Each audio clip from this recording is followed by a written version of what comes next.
And Madam Mayor, it is now 6 o'clock. So if you're ready, I'll start the webinar. Thank you. Go ahead. This meeting is being recorded. Okay. Good evening and welcome to the Goals and Priorities Workshop, Part 2 of the City of Petaluma City Council for Monday, June 28th. And can we have a roll call? Barrett. Here. Barnacle. Here. Fisher. Here. Healy. Here. King. Here. McDonald. Here. Kosake. Here. All members are present. Thank you. So now we will do the Pledge of Allegiance.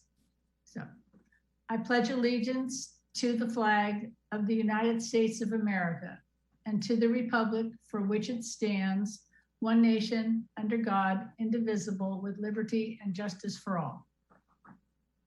And we'll have a moment of silence.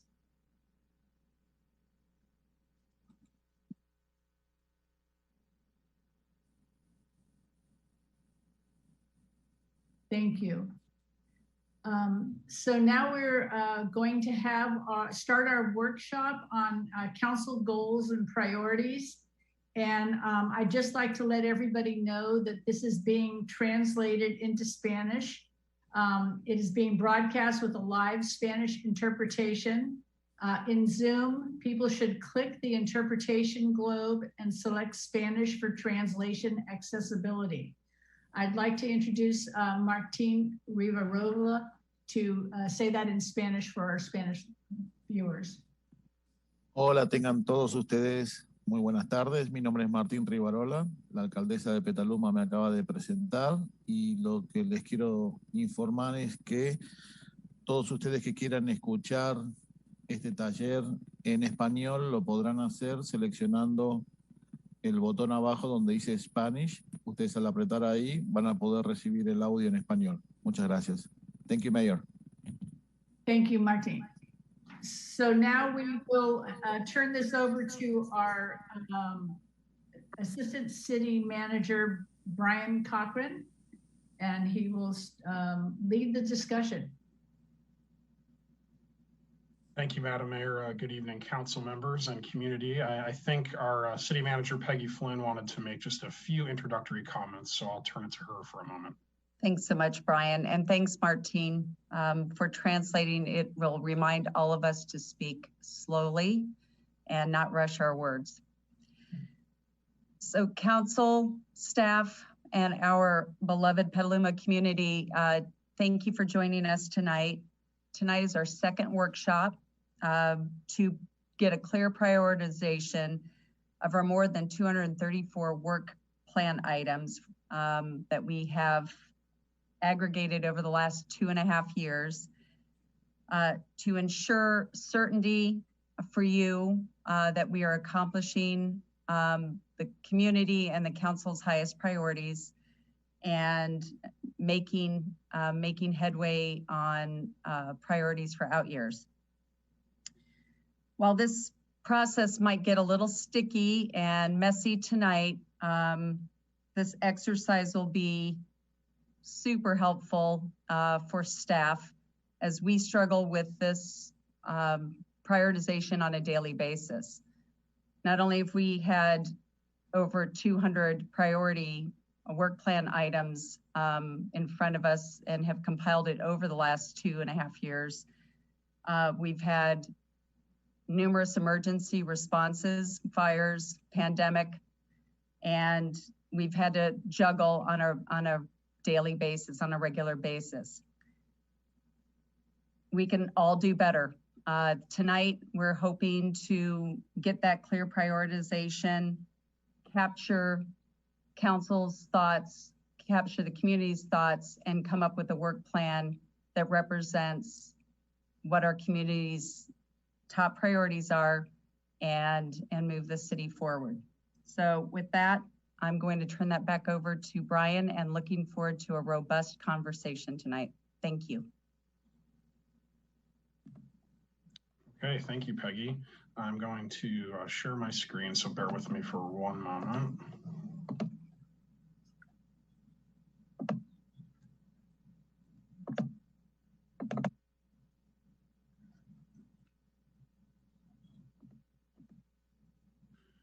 Okay, does that look okay? Can anybody see the presentation? Yeah, no, we're looking at the Zoom in Spanish, la interpretación. Okay, that's great. So thank you. That's perfect. That's actually the first slide of the presentation. Just wanted to reiterate this, and I know Martine already stated this in Spanish, but we did want to emphasize for anybody who would like the Spanish translation that it is available in Zoom. So as Peggy alluded to, we are here as the next phase of our goals and priorities. And this is the second workshop that we've had, the first one being back in April. And as you've already heard mentioned, we really will be emphasizing some prioritization tonight so that we can get for the staff, the council, and the community a clear work plan that really drives the work of the city for the upcoming fiscal year that we're only 3 days away from entering into, and also future fiscal years as we have a large list of items that we all would like to accomplish. So wanted to give a little background and then walk through the various lists. And I know you had a large quantity of attachments to the staff report, and talk a little bit through how those were developed, the different rankings and the different categorizations that we did in order to establish those lists. And then at the end here, we will got one slide that we added to try to inform the council conversation. And I can talk through what we've envisioned a little bit here in the beginning. And then after we come back from public comment, if it's helpful for me to reiterate what we'd like to do tonight, I'm happy to do that. So a couple of agenda items. We're going to look at the approach that we took toward the prioritization. Again, we have these different worksheets or lists. So we have a completed items list, a ongoing items list, and then we have 4 lists that will inform our work plan for the upcoming year as well as future years. And we've titled these as the fiscal year 21-22 work plan items, the future year work plan items, which some of these may be in fiscal 23 and some of them may take a little longer. We also have a list of what we've called yellow items, and I'll talk in a moment about what that means in terms of why they're yellow and how we kind of went through that thought process. And then similarly with what we're calling the red items on a separate list and why those have landed there. And I will also say if there are particular questions about these items or you'd like additional explanation or clarification on the why behind some of these categories, we're happy to have the staff experts in those areas walk you through how staff arrived at the categories that we arrived at. And then finally, we'll talk about the prioritization exercise and walk you through that. So couple different ways we categorized. So the first one that you're probably familiar with because we've been using this nomenclature for at least a year since our last status update in in February of 2020. We wanted to put a status to each of these. So where are they in the process? Are they complete? We can take them off the list. We've done the item and we can move on to other work plan items. Are they ongoing? And so ongoing is it's a very specific category. These are items that are important, but they are not necessarily a specific, measurable, achievable, time restricted goal. They are more like ongoing items that are just integrated into the work that we do. And so we have pulled those onto a separate list so that we truly, as we go through the prioritization, are looking at those very specific task-oriented goals that we want to achieve. We know when they will be achieved, and then we can check them off once we've achieved them. So that really leads us to the last two. Most of these items that we'll be talking about and will be the bulk of the discussion will likely be the in-progress items and the not initiated. So in progress, we define as something that has had work begun on it. We have either begun design in the case of a capital improvement project, or we've gotten a consultant on board to begin the process, et cetera, and that is moving along, and we're just in some phase of the overall item. And then finally, not initiated is exactly what it sounds like. We haven't started it yet, but we do feel it's a priority, and we want to be able to get to that item in the next 1 to 2 years. So we then categorize these a little differently, and you'll hear us refer to green, yellow, red probably a variety of times tonight. So the green items, these are things that are underway, or they have the staff and the resources and the funds available to be able to go ahead and get these items done. They may not all happen immediately, and so that's why we have the time categories that I'll talk about in a minute. So the yellow items, these are things that we still feel may be a priority, and they're important, but there are some outstanding issues with them. So and those issues could be a variety of different things. There may be resource constraints, whether that is staffing resources or financial resources, or there may just be questions. So there may be things that, you know, we need to get answered, whether it's from our legal team or outside legal counsel. We may be waiting on legislation to be adopted as another example before we can move forward on something. So there are a variety of things in the yellow category, many of which are priorities, but we have some work to do before we feel like we can move them onto the green list. And then red at the bottom, again, many of these may still be council priorities, and that's part of what we want to have the discussion about tonight. But we may need to postpone them for specific reasons, not dissimilar from the yellow items above, but we often feel in the red category that there's either a major question mark about whether this is a council priority or not, or there's a significant legal concern, or there's some major staffing constraint, logistical constraint, or other legal constraint. Like, is this even legal? Do we have the authority to do this, et cetera? So we're happy to, again, have more conversation about those if there are specific question marks that you'd like to get clarified. And then finally, the time factor. So this was really our other lens, and we numbered these. You can see in the various worksheets, 1, 2, or 3, 1 meaning within 6 months, 2 meaning within a year, or 3 meaning more than 1 year. And so when we talk about that fiscal 22 work plan, it's really the 1s and the 2s that we feel are plausible that we can accomplish within the upcoming fiscal year, fiscal 22. So just a summary of where we landed on these various items, how they're categorized. So we had 33 completed items, 54 ongoing. The upcoming work plan year is about 55 items or within 1 year. We also have about 22 that are for future years. And again, those could be in fiscal 23 or fiscal 24, but we definitely felt they were greater than 1 year. 54 yellows, 17 reds, for a total of over 230 work plan items in total. And so just wanted to, oh, that says Brian's awesome slide here. I apologize. Okay, well, interesting. I'm not sure why that happened, but what that slide was going to say, if we actually had the slide, and I think it is in your PowerPoint, so apologize for the little snafu there. We used a slide back in April that had a huge variety of items and policies and issues that we had been working through during the COVID pandemic. And I think the point there was to really just highlight that there are always going to be curveballs when we're doing this work. And you know, I'm really proud, and I know that, oh, there, somebody else had the slide, thank you.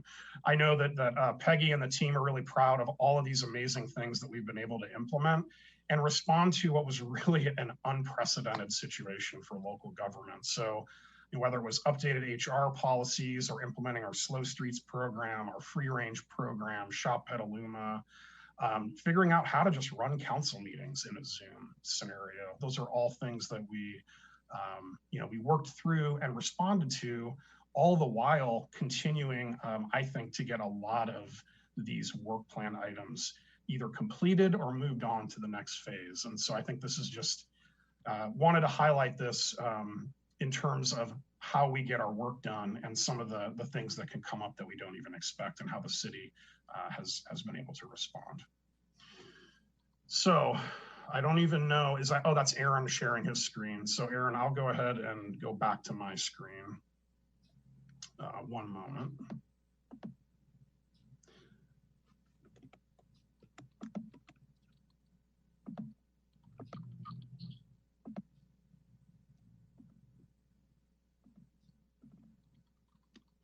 All right.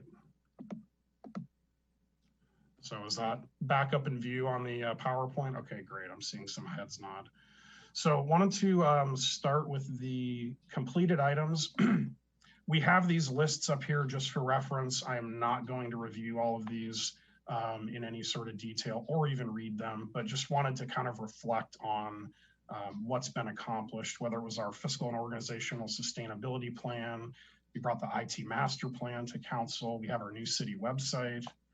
We got the fireworks ban implemented. We have the age-friendly city, a huge slew of CIP projects. And, you know, this is a lot that we've accomplished so far.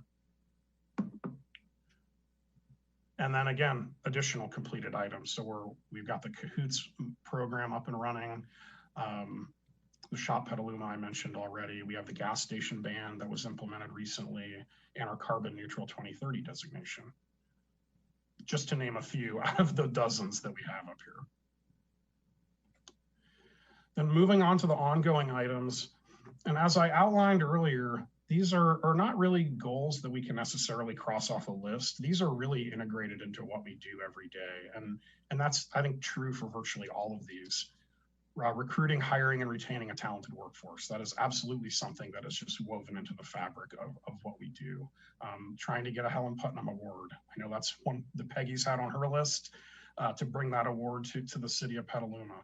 Leveraging technology to increase staff efficiencies. That's one, you know, that really COVID has highlighted for us that we've been able to integrate. Waste diversion from the landfill. You know, we have a couple items in our goals that have very specific things related to that, but this is kind of an overall just increase our diversion. So you can see, you know, there's quite a variety of these here, and I think we've got 3 slides or so that are all our ongoing items. So I will just kind of page through these. Again, if there are specific questions, happy to entertain those. Attract talent to Petaluma. You know, some of these are quite general, but they're super important. They really are. And so we felt that it was important to capture these, not lose them, not just cross them off, but put them on their own list because they really do represent a big body of how we operate and how we want to achieve the goals that you all want us to achieve. And then the third page on the ongoing items.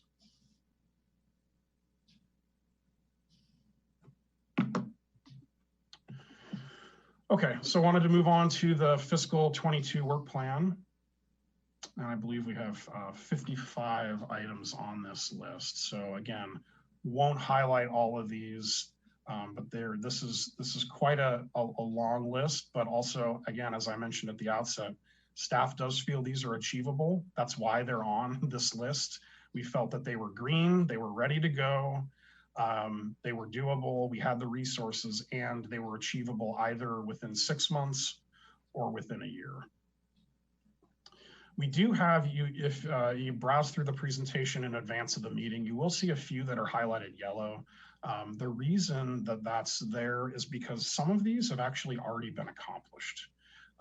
For example, item 60 there in the top right, while that item isn't fully complete because we don't have the single-use plastic ban in place yet, we did adopt the polystyrene ban. So, and you'll see a few examples like that as I page through.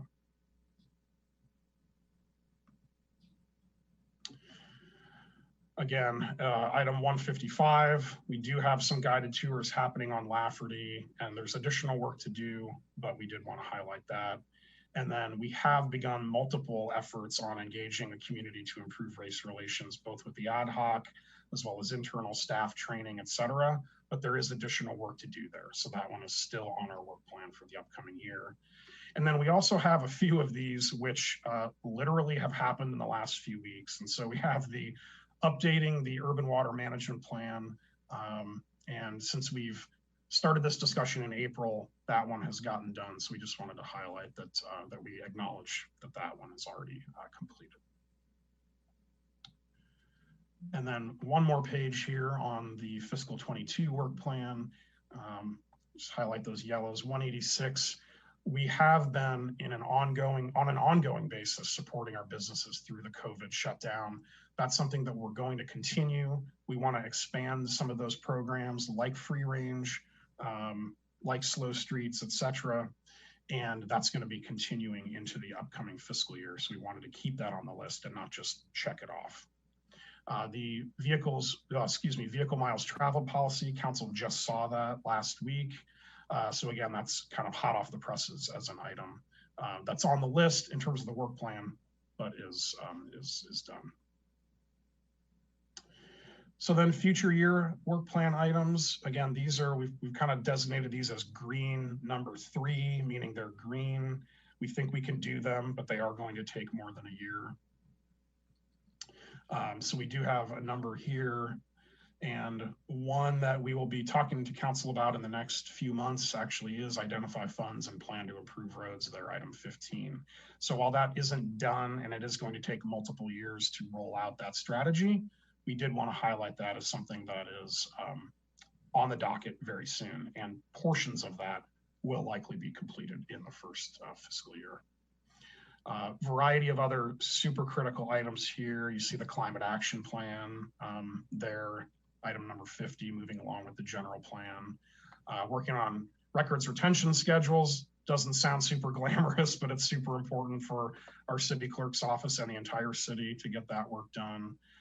And there are a number of other climate related items and important items here that that'll be more than a year to be able to complete. And just a few more there on the second page. So then wanted to get into the yellow items. And again, these are ones that may still be recommended at some point in the future to move forward. However, there are certain question marks, constraints on resources, constraints on staffing, or other legal or other issues that we need to work out before we could move that item onto a green list. One that, maybe to highlight is number 21, more efficient corporation yard. We've been working on that for a little while, trying to look at a master plan for that property. How do we use it the most efficiently? But, more work to do there. Urban growth boundary, that's one that's been discussed, but again, is likely multiple years away. Looking at reestablishing different specialty units within the police department, that's more of a resource constraint. As an example, need to make sure that we have the resources on board to be able to reestablish those teams. But again, once we have those resources in place, we may be able to actually accomplish that goal and move it onto a green list. So a variety of interesting items on here. And I'll just pause for a second.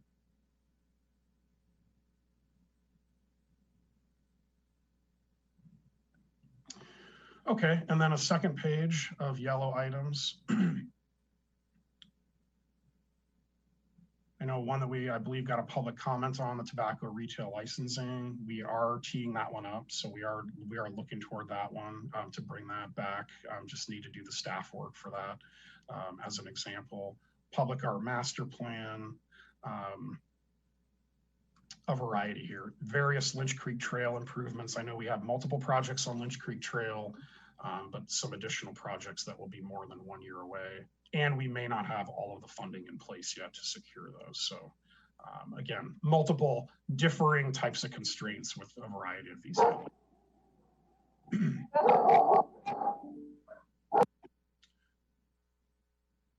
And that was not my dog this time. Perhaps in other presentations it was mine. Okay. Oh, I'm sorry. Actually, a third page of yellow items. So one, I do believe many of these were added after the last workshop. So, for example, the revisiting the cannabis ordinance, adopting a wetlands policy, completing a parks master plan. Those are items that were highlighted either by the community or the council or both at our April workshop. And so those have been added onto the list. May need additional analysis or additional funding before we can move forward on those.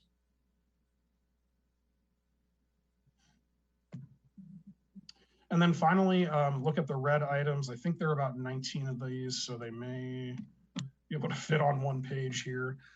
So again, these are things that we feel like there's some constraint on. Either we may not have clear direction from the council to move forward, there may be a legal constraint, there may be a significant resource constraint. All of those are possibilities on these items, and again, they differ. So we do have staff available if you are curious why something's on red. And I would also highlight, I don't believe I mentioned this at the outset, the spreadsheets or the worksheets that are attached to this item do have staff notes and comments in them. I know the font is small, but we did put some description in there about why we think it is red at this time. And again, if we can resolve those issues that are making these items red, they may be able to move on to the green or the yellow lists in the future.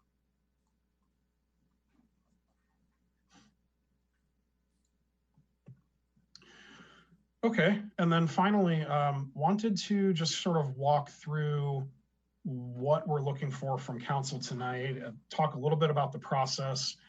And again, if we would, I think right after this, we'll go to public comment. And then if it's helpful for me to repeat this process a bit, well, I'm happy to do that. So what we're thinking for tonight is that we would have each council member go through and list their top 5 priorities.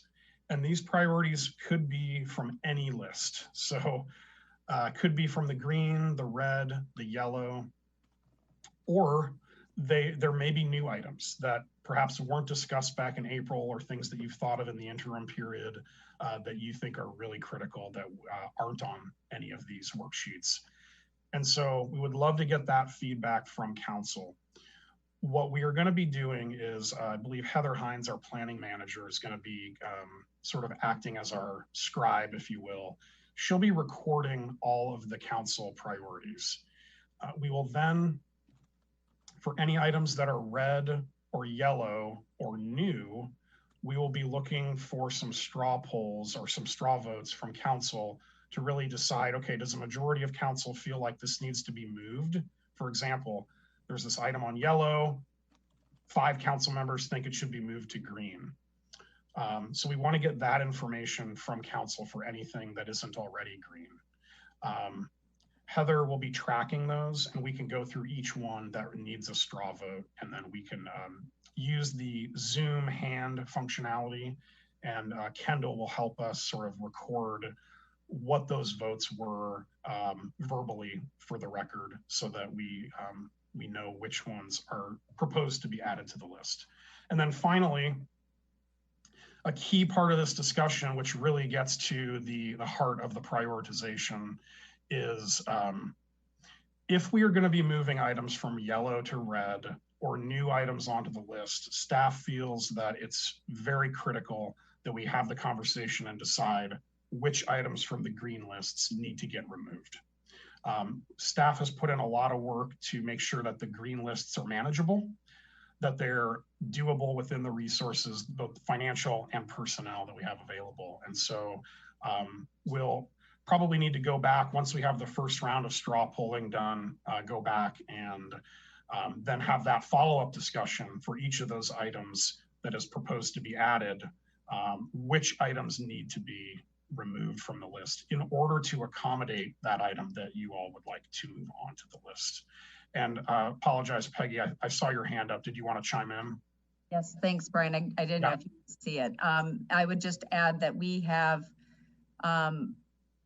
managers and department heads from each department, because not all items are created equal. So we have some items that can be easily accomplished, where there may be some items that are multi-year and much more difficult to accomplish. So it's not a one-for-one, like, okay, well, we're moving an item up from red, let's just remove one green one. Well, that looks like an easy one. Well, what we'd like to do is be able to ask the department head or the manager in charge of that area what potential impacts might be if we move that. And hopefully, folks can talk on the spot, but if they can't, we will be doing more analysis and bringing that back in our final draft for council consideration in August. Great, and I think that's it for me. That's the conclusion of the presentation. Thank you, and Madam Mayor, if you'd like to go to public comment. Thank Okay. you. Thank you. And can we get the total screen back? Thank you, Aaron. Okay. That was a brief overview of what is a pretty complicated process. And before we go to public comment, I just really want to point out what Brian said and Peggy reiterated, that we have been very good as a community, and I believe as a council, getting our priorities out in front of the staff and letting staff know what we want, what direction we want to go in. And I think we're at that place now where staff needs to know how can it implement the priorities we have already given to them that need more than 1 year to do. Things like the climate framework, things like race relations in our community, things that we are already stepping forward and working on, but need more work. So, and I would like Peggy or Brian to correct me if I'm wrong, but my understanding is that if each of us gives our 5 priorities, they don't have to be what is already on the fiscal year 21-22, because those are already in place. So if you don't choose to mention, adopt a climate framework, that's already on our work plan. So am I correct in saying that we don't have to reiterate what is already on fiscal year 21-22? I would say that if one of the items that is on fiscal 21-22 is one of your top priorities, then it's perfectly fine to mention that as one of your top 5. I would envision that some of the lists or many of the lists would be a blend. So they may be a blend of 1 or 2 greens, 1 or 2 yellows, 1 or 2 reds, and maybe 1 or 2 new items. And so that's why we're going to be just taking that down with Heather's sheet so that we can kind of track that, and then we'll come back and have those follow-up discussions. But yes, they could be any of the worksheets that we've talked about, or there may be new items that aren't on any of those lists. Okay, so again, before we go to public comment, because I think the public is going to want to weigh in on what they would like us to do, but I think I would like the council to be clear on what it is that we're being asked. And that is, each of us is being asked to give 5 at the most, and no more than 5 priorities. And hopefully there will be overlap among those 5 priorities among us. But at most there would be 35, and then we will go through the straw vote process. Is that correct? That is correct, yes. Okay. So with that, I'm going to open public comment, and I'd just like to remind everybody who's going to speak that if someone else has already said what you would like to say or is promoting the issue that you would like to promote, please just let us know that you also want to support that. But you don't have to take up the entire 2 minutes to speak. Because we know that you care, and we really want to have as much time as possible to go through this, because this process is new to us as well. And it may be a longer process just because we don't know it. So I just would like to remind you of that. So with that, I'm going to ask the city clerk to let us know if she's received any public comment on this item. Madam Mayor, we have 20 public comments that we received prior to the meeting, which are posted with the agenda packet online. Okay, thank you. And later comments will come in later, will be posted as well. Yes, they'll be posted tomorrow. Okay, thank you. And so with that, I'm going to ask our moderator, Aaron Zavala, if you would go to the attendees and see if there's anyone who would like to speak on issues on this item on the workshop, recommendations for goals and priorities. Thank you, Madam Mayor. And to the public, I did want to re-emphasize that this public comment is for making comments on the workshop item. There is general public comment at the very end of tonight. Those wishing to participate in public comment must raise their virtual hand and wait to be called on by the moderator. Speakers are reminded to be respectful of their comments. Threats of violence and obscenity are grounds for removal from this meeting. A countdown will appear for the convenience of the speaker and the viewers.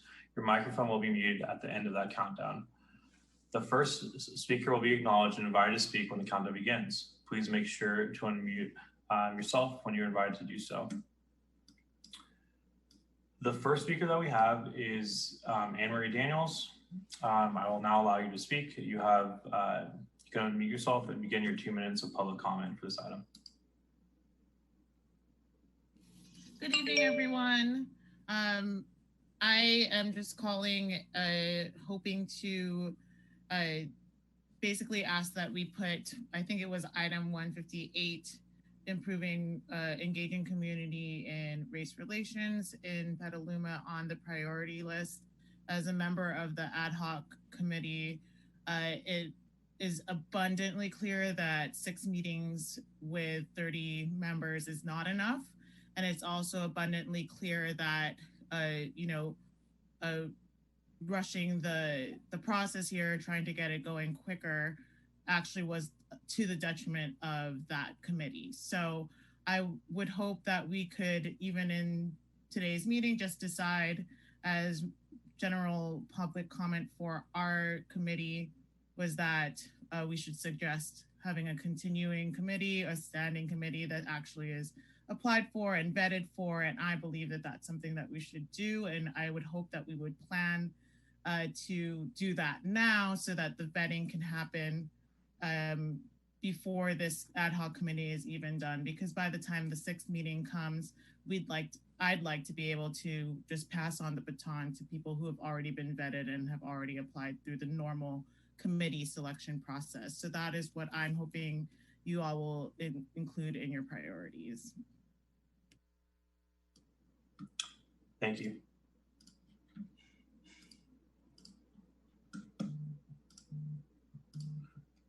The next speaker that we have is Sheila Baker, followed by Eric Leland. Sheila, I'll now allow you to speak. You can unmute yourself and begin. Good evening. Hello. First, just want to say thank you for this very nice intervention from Councilmember King and Manager Peggy Flynn on my ordeal on the bus. Clip card didn't work so well, resulting in me having a little walk to Kaiser and back. It was resolved very, very well. Transit Manager Hall did write a beautiful letter to me, and it's obvious that that's not going to happen again.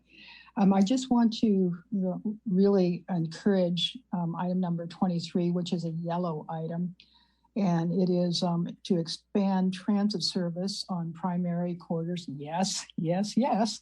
And I believe there's 215. Okay, 215 is also transit. Transit matter, and I think that we do need our routing expanded as much as we possibly can all over the city. So we've got a great service, but it just needs to be expanded. Thank you very much. Thank you.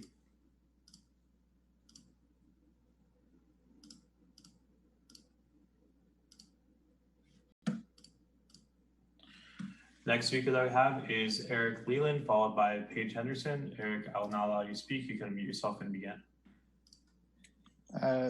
Thank you, and thank you for putting all this tremendous work into this document and all this planning effort. At the beginning, Brian Cochran, you indicated that the Cahoots program is quote, up and running.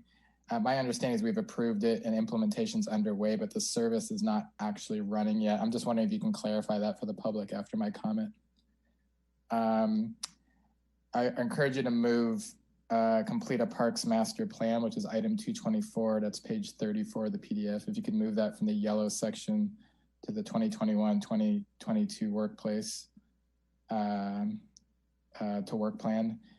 As you know, the last several months, Council and the Parks Commission has heard a ton of requests from the public to prioritize this process.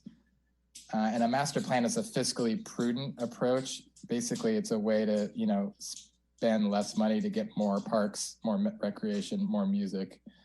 So, funding this now is going to pay us dividends.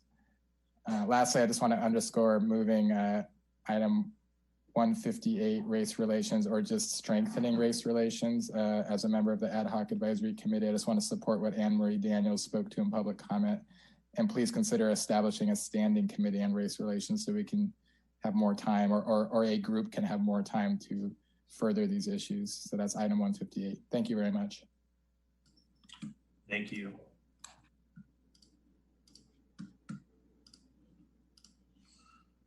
Next speaker, that was Paige Henderson, followed by Peg Sergina. Paige, I'll now allow you to speak. You can unmute yourself and begin. Thank you so much. Hello, everyone. I'm here representing the Sonoma County Tenants Union as a Petaluma resident, and I wanted to speak on, because I did not see it on the list, of prioritizing a stronger just cause eviction ordinance on the local level. At least with the state level, the just cause eviction ordinance that is in place does not protect tenants with apartment complexes built in the last 15 years, single family homes that are not controlled or owned by corporations, mobile homes in mobile home areas, and duplexes with individuals who are the landlords living in the apartment, or deed restricted affordable housing. I feel like we should at any stage try to prevent evictions, and that should be one of our top priorities in this county.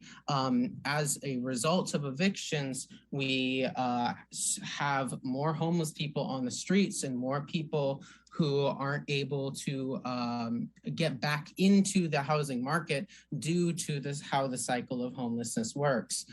Tenants are more vulnerable than ever as protections are coming to an end close to next month, and I really want that to be prioritized. Thank you. Thank you.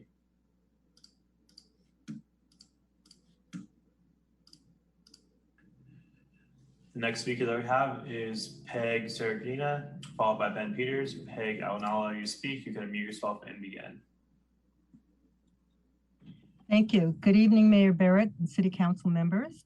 Item 212 on the 21-22 work plan refers to creating a permanent parklet program. The objective is in progress, and one of the steps includes conducting community outreach for input. Recently, I created a short online survey to get feedback on how people feel about outdoor dining on Water Street, specifically. Flyers were distributed and the survey web address was posted on social media sites. In approximately 3 weeks, we received 2,138 responses. Of those, 2,051 indicated they would like to see outdoor dining on Water Street. Over 1,000 comments and suggestions were received. The top 5 most common comments are noted on the summary of the survey results, which has been emailed to the city clerk. I encourage you to make a permanent parklet program one of your priorities. And should you wish a copy of the spreadsheet with the raw data that will give you all of these suggestions, wonderful suggestions that people have added, I'll be happy to provide that to you. Thank you for your attention. Thank you.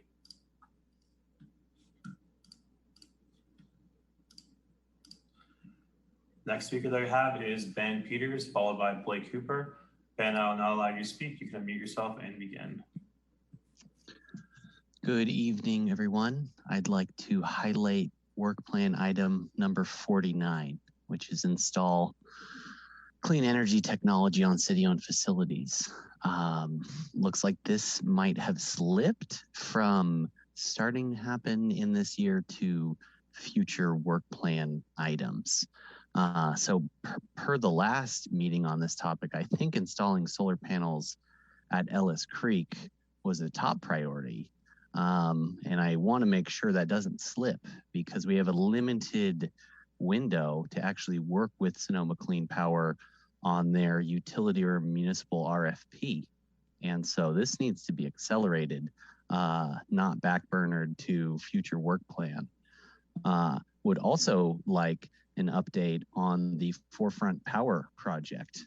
Per some discussions, at least at the airport, it seems there was the need to upgrade the panel, which was very surprising. That should have happened in diligence prior to executing the contracts. And here we are many months down being surprised by issues like that. And so really there should be a staff update to the city council, what's going on with that project. That should be installed this year. And if it's not, it's significantly off track and we need to renegotiate or, you know, anyway, we can talk about that at the staff work plan. But this item seems to be slipping and we need a laser focus that this needs to happen ASAP alongside clean backup power. Thanks. Thank you.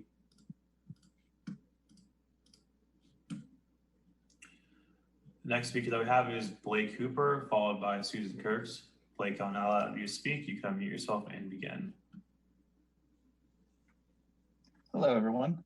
I just wanted to quickly support Anne Marie Daniels' comment about item 158. I also wanted to place emphasis on item 70 with the urban pipeline expansion along Maria Drive. I wanted to also support Sheila Baker's comment about item 215 and support Eric Leland's comments about a park master plan. And I also wanted to highlight both item 197, which has to do with inviting Native peoples into the dialogue to understand and highlight irrigation needs. And I also wanted to highlight the item 71, which is revisiting our floodplain management practices.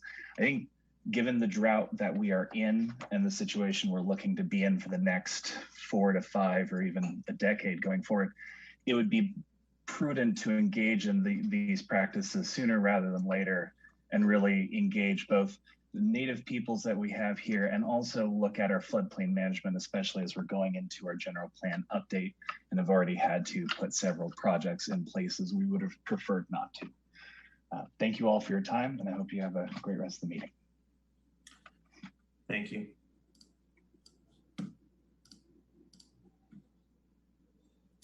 Next speaker that we have is Susan Kurtz, followed by John Hanania. Susan, I'll now allow you to speak. You can mute yourself and begin.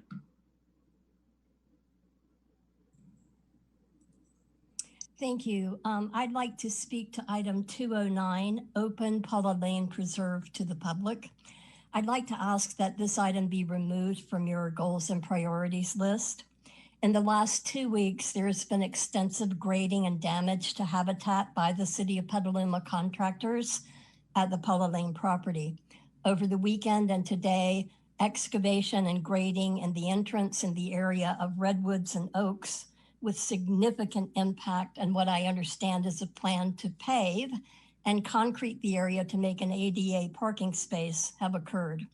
It's important to understand the damage and construction of a roadway into habitat along the entire Paula Lane frontage, called an ADA trail, has already occurred. If work is not stopped and what has been done is not reversed, the primary wildlife of this property, the American badger, will be displaced and permanently lost. The adult female badger who lives at Paula Lane gives birth and raises her young there. As a keystone species, she also supports habitat for multiple other mothers of wildlife, black-tailed deer, gray fox, opossum, skunks, raccoons. All of these species are safe to give birth and raise their young. It is the only open space left in the area of West Petaluma, and it is also significant for being located in a wildlife corridor. So the work should be stopped, and at the very least, the Climate Action Commission should review what the city has done and the city's plans compared to the actual nature preserve plan and development that Paula Lane Action Network is responsible for. This is also because the high use. Thank you for your comments. My apologies for muting you, but your time has expired. Next speaker that we have is John Hanania, followed by Mary Lou Schmidt. John, I will now allow you to speak. You can unmute yourself and begin. Good evening. Well, there's so many things that need to be addressed, and there's a lot of things I don't see on your items. First of all, I do believe the top priority is transparent from you guys. You need to be truthful to the community.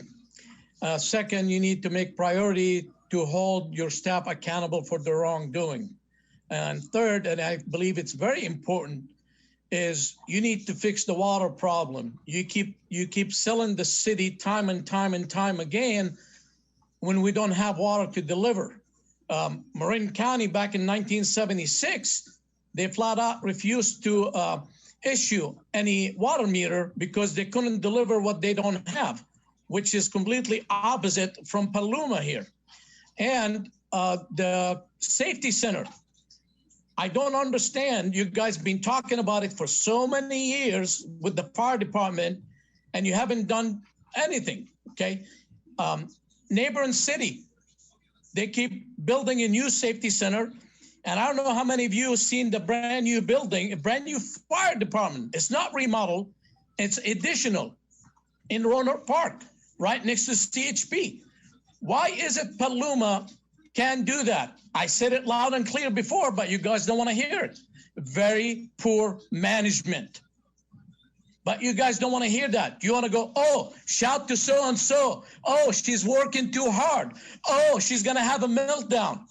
Why don't you guys get your priorities straight and have a backbone and be transparent to the community? Don't promise them things that you cannot deliver, like the one penny tax that all of a sudden you guys talk about completely different thing to use the tax for. Thank you. Thank you for your comments. The next speaker that we have is Mary Lou Schmidt, followed by Christopher Neugebauer. Mary Lou, I'll now allow you to speak. You can unmute yourself and begin. There we go. Good evening. My name is Mary Lou Schmidt. I'm addressing the tobacco retail license project. I'm a nurse with degrees in public health and community health and a long-term resident of Sonoma County. I'm a member of the Gravenstein Health Action Coalition, as well as a member of the Tobacco Free Sonoma County Coalition. Over the last several years, I have been a leader for the Gravenstein Health Action Coalition in order to pass a TRL, tobacco retail license, for the city of Sebastopol, which we did pass a comprehensive licensing ordinance in fall of 2020. Passing a comprehensive tobacco retail license helps improve the health of our communities, encouraging all the communities in Sonoma County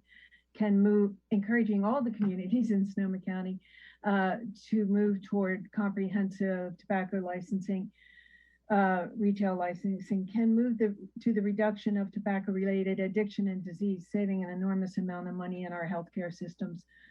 California Healthy Kids Survey has shown that there's a vaping epidemic in Sonoma County, and that reducing the number of teens and younger adults in vaping and tobacco use can reduce the number of these young people to lifetime addiction. We should strive for consistency across the community. I do urge you to put the tobacco retail licensing ordinance onto your to-do list. If you have any questions, feel free to ask me. Thank you very much. Thank you.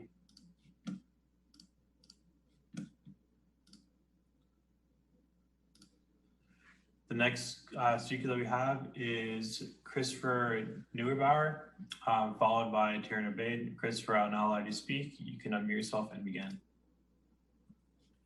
Thanks, Aaron. Hi, Council. It's Christopher Neugebauer here. I'd like to speak about item 70. I noticed that that's underway, which is your work to expand your recycled water program.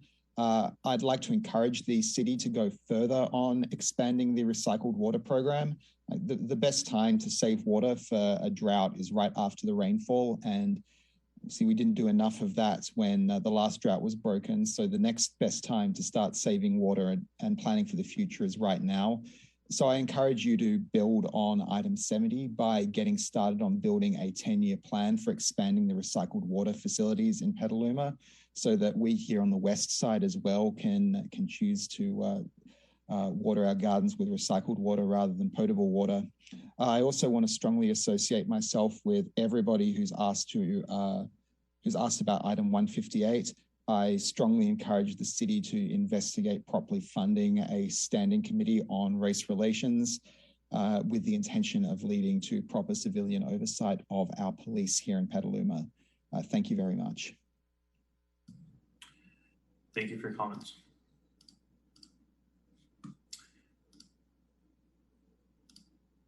The next speaker that we have is Taryn Obaid. Just a reminder to the mayor, we did receive an email from Taryn about a possible ceding of time. Taryn, I'll allow you to speak. You can unmute yourself and begin.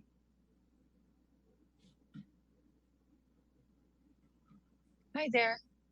Hi, do you need my husband to cede his time? Yes, we do. Hi, good afternoon. My name is Ahmed Obaid. I'd like to cede my time to Taryn Obaid, please. Thank you.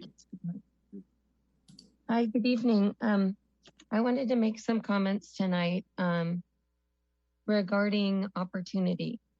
And I reviewed most of these goals and the status for whether they are completed or not. And it comes to my mind that we really have an opportunity to build on success, to move from achieving the complete status to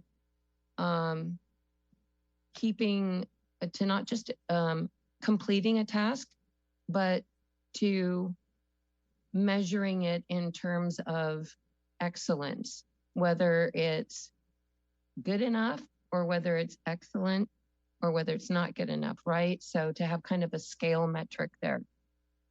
And I realize that may be something that happens in the background, but I would like to suggest that the city consider pulling it to the forefront. And the reason why is that there is in business a discipline called continuous improvement. And it's really, the benefit is not only that you identify with your key customers, which would be the residents of Petaluma in this case, from the city government's perspective, you have a chance to understand what exactly their needs are, what their wants are, and what success looks like in the experience of the customer. And it not only lets you deliver excellence for hitting a metric, but the continuous feedback loop of talking to your customers allows you to keep ahead of emerging challenges, emerging opportunities. And we are certainly well in this age of exponential change, climate change, and technology advancement. So continuous improvement is really based in market research. And a great example is the website goal. The city launched a new website. However, if you talk to most people, they'll tell you that it's really a challenge to find what you want on the city's website, to use the search function, to read the font because the scale is so gargantuan, and that the information architecture is challenging, and also the file cataloging does not include inherently date stamps, and it's very confused. So my point here being that rather looking at the website as being complete or not, looking at whether it's meeting the needs of the key customers. And there is a feedback form on the website. I've filled it out probably 5 or 7 times with the sorts of feedback that I've just mentioned, yet the challenges persist. And overall, I'm going to go ahead and say it, this is the worst website I have seen in over a decade. Pardon me for saying it, but I really just want to illustrate a point here. Bravo that we've made an attempt to upgrade our website, and some functionality is quite an improvement from the last one, but there's a lot of opportunity here that we could seize. Another example would be for fiscal and organizational sustainability training. Why not include in that training the whole concept of continuous improvement by checking in with the customer each step of the way? Now we have our citizen committees, we have workshops, but I think we need to add some touch points here, and the benefit could be so great. Thank you for your comments, but your time has expired. Madam Mayor, that is the last hand raised.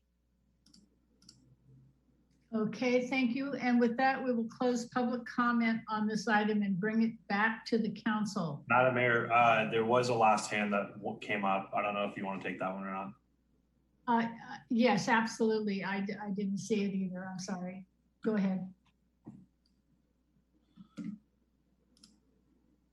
We have Pam Granger from Tobacco Free Sonoma. I'll now allow you to speak. You can unmute yourself and begin. Good evening, Mayor Barrett and Council Member Pam Granger with my Citizen and Chair of Tobacco Free Sonoma County hat on. I'm calling tonight to talk about item number 92 and to explain why I think that why we think that it deserves to be raised from a yellow to a green. First of all, there's a tiny little snafu. We corresponded with the April workshop that the item has actually already been initiated. So following the 2019 report from the Petaluma Youth Commission, Council directed staff to return with a draft policy, and we met immediately with Kate McCoy of Petaluma Police Department. It's true that we were held up when COVID and then fires hit, but we kept in constant comment because it was so important. We then immediately connected again earlier this year, April 19th, we met via Zoom and have been providing the we being the Petaluma chapter of Tobacco Free Sonoma County and Impact Sonoma Tobacco Control Program. So we've been providing actually an updated policy courtesy of Sebastopol and ongoing information. Why is it so important? Number one, we're surrounded by communities who have passed a similar policy. It will take little resources because we have this draft. Ask Sebastopol, they will tell you how helpful we are. And every time we delay, more kids are, 1 in 4 of our kids in high school are becoming hooked on vaping and other tobacco products because of flavors. So we appreciate your knowing that it's easy, quick, and vital that we move this item up. I'm sure you agree. Thank you. Thank you for your comments. And Madam Mayor, at this point, there are no other hands raised. Okay, thank you. With that, we will close public comment and bring it back to the council. And I know this is going to be difficult, or at least I'm assuming it's going to be difficult. It was difficult for me, so I don't want to project, but I definitely have a lot of things that I would like to have as priorities, but I am taking to heart the comment in our memo from our city manager that if everything is a priority, nothing is a priority. You know, I want to honor that. I was going to go first, but I see Mr. Healy has his hand up, so I don't know if he's dying to go first or if he would like to ask a question.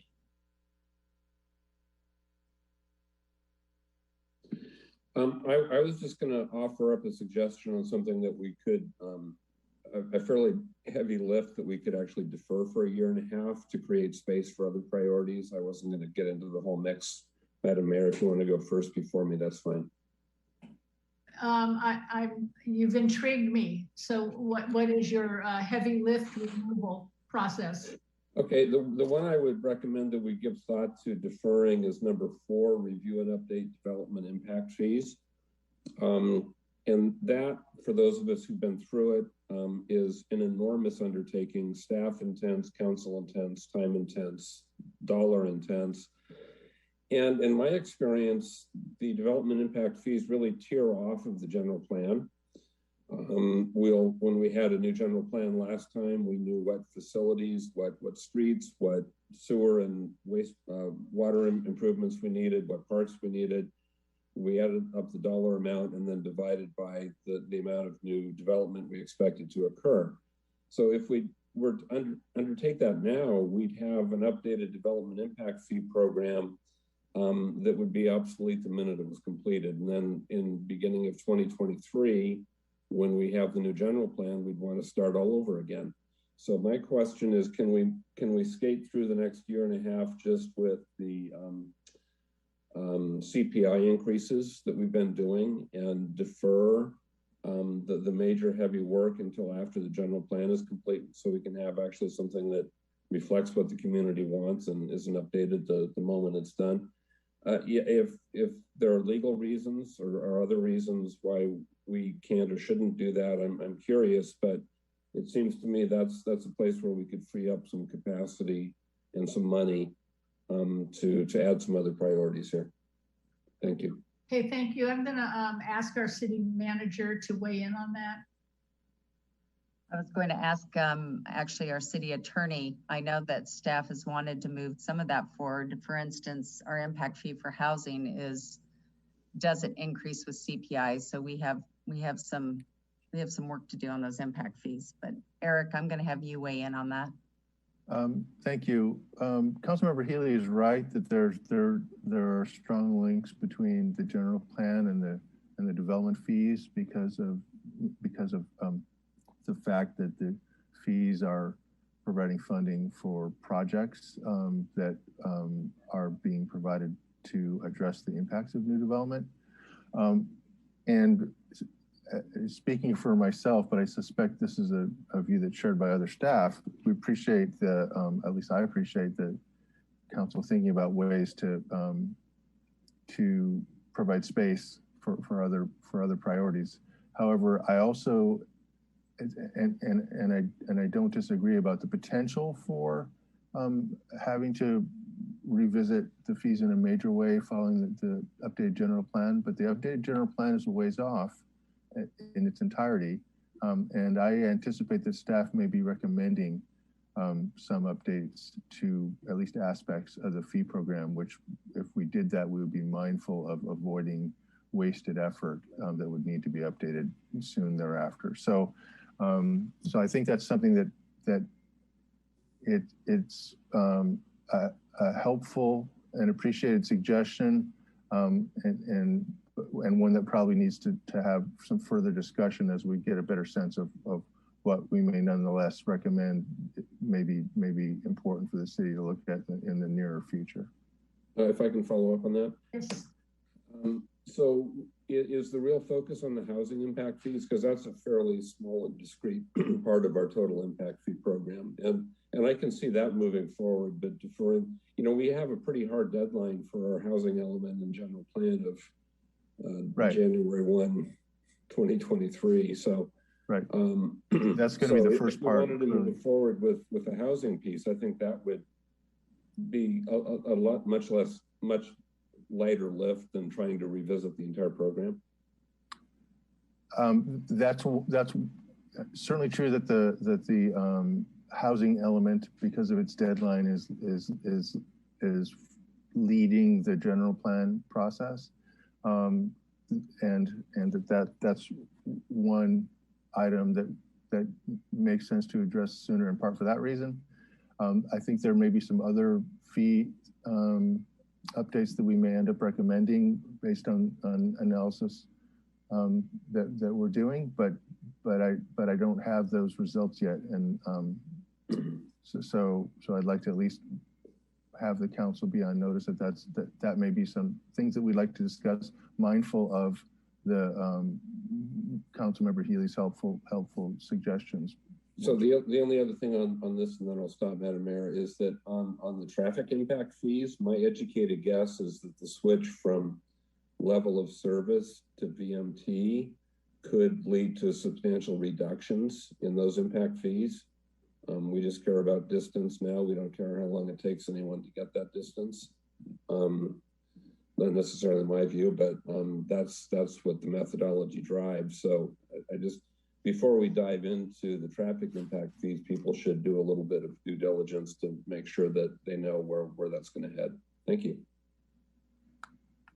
Thank you. And I really appreciate that kind of thinking in terms of, looking at what is on our work plan for this year as we are looking to perhaps add other things. So at least it gives staff an idea of council's viewpoint on our flexibility on these issues. So if people want, people should think about weighing in on issues about that. So Vice Mayor. Thank you, Madam Mayor. Just while we're on the topic of impact fees, what I heard there was that we're going to be doing an analysis to find out what impact fees make sense and not necessarily everything's on the table. So it feels like the level of resource that staff's going to have is going to be driven by the outcomes of that analysis. Is that accurate? I guess that's a question for staff or Heather, maybe. Well, good evening, Madam Mayor, council members, to kind of piggyback on all pieces of this. I think that's accurate, that it obviously doesn't make sense at this point when we're about to do a holistic general plan update to maybe completely do the entire kit and caboodle with the impact fees. But there's also certain aspects of our impact fees that either are really kind of kludgy and we trip over constantly with some of the interpretations, or some of the fees increase each year by CPI and others don't, and there doesn't seem to be a rhyme or a reason why some do and some don't. So it's kind of analyzing that and seeing what are some things that we maybe can do to make the process a little cleaner and to facilitate the type of development we do want to see if that's the direction we go. We haven't done the analysis. We haven't really sat down and really rolled our sleeves up. So I don't know exactly what that package might look like, and it's something that we would have to look at very closely. But I do think it's maybe pieces of it and not the whole thing, leaving some aspects to the general plan update makes more sense. Okay, then I guess if I were to try and summarize my thoughts about what Councilmember Healy said and what you just said would be that, and you're doing your analysis to focus on the areas where we're getting hung up and leave the other stuff for the general plan and bring those forward, like the things that we can, knock out of the park in 1 year or something, and then are going to have a meaningful impact on your work and our ability to meet our, affordable housing goals and things like that. Not try and boil the ocean and bring back everything all at once or something like that. Okay, cool. Okay, thank you. Don't see any other hands up. Okay, so I'm going to take the first dive into this, and I guess I want to preface it by saying that okay, this is really difficult for me to call on people when we have the shared screen up as things are being, I'm not sure we need to share that in real time. Perhaps when people, maybe when we want to have a little review every now and again, that might be a good thing. But otherwise, I can't really see who's speaking or who has their hand up in a meaningful, interactive way. So sorry about that. Okay, so I just want to say in preface that there are a lot of things that I'm not mentioning that I would like to mention. And in just following after the public comment, I just want to say that I believe that item 158, our race relations issues and community police interactions are critically important. And I think that the entire council and staff has made that abundantly clear to me. And I would like to see the process that we are now engaged in play out. And as that plays out is when I would like to make the next step decision on that. So that's not going to be one of my priorities, but for the reason I just gave. So here are my priorities as I would like to see them, and they all turn out to be additions. And so how we'll work on what I'd like to see subtracted, I'll work on that too. These are in no particular order, but there's only 5 of them. So I would like to see the cannabis retail brought up to being implemented. I think it is, there are templates that have been sent to the city. So I think the amount of attorney time is very, very limited. I think retail sales of cannabis per square foot are much higher than other retail sales. So I think it is a very good tax source for our city. And I think it also is a good revitalization for downtown. It will bring people to downtown, and I think that that's a good thing for what downtown needs right now. It's item 221. It's in the yellow, and it's a yellow 1-2. My next item is the tobacco retail licensing ordinance and vaping. Again, there is a template for this, so I think it should take very little attorney time. I think we should be able to just follow what other cities and jurisdictions have done. I think it's a really important issue for us to deal with our youth, and I think it's a diversity, equity, and inclusion item, because I think that people of color and youth in particular are targeted by these companies with their products. So I would like to get that in there. That is item 92, and it's also a yellow 1-2. And my third one is I would like to see the just cause eviction be brought into and adopted this year. Again, we have templates for this. It should take very little attorney time. I think it is a question of an equity issue, and I also think that it is an issue that helps us fight the increase in homelessness, which we all know is one of our priorities. My other 2, which I think are not as easily achievable as those 3, are complete the second smart station, which is a green 3-3, and that's item number 22. I really want to see us keep our eye on that. I think the opportunity is there with the beginning of a new era in the administration at SMART. And I want to see our city relations with SMART be improved. And I think that this is our opportunity to have that happen, especially with something like the Danco project that is very possible for that area. And my last one is rehabilitating the trestle. I think this is the complete the smart station was number 22, and it's a green 3-3. I may have already said that. Rehabilitating the trestle and looking for funding options. I think that that is a real essential community building activity and goal. It's number 142, and it's yellow 3-3.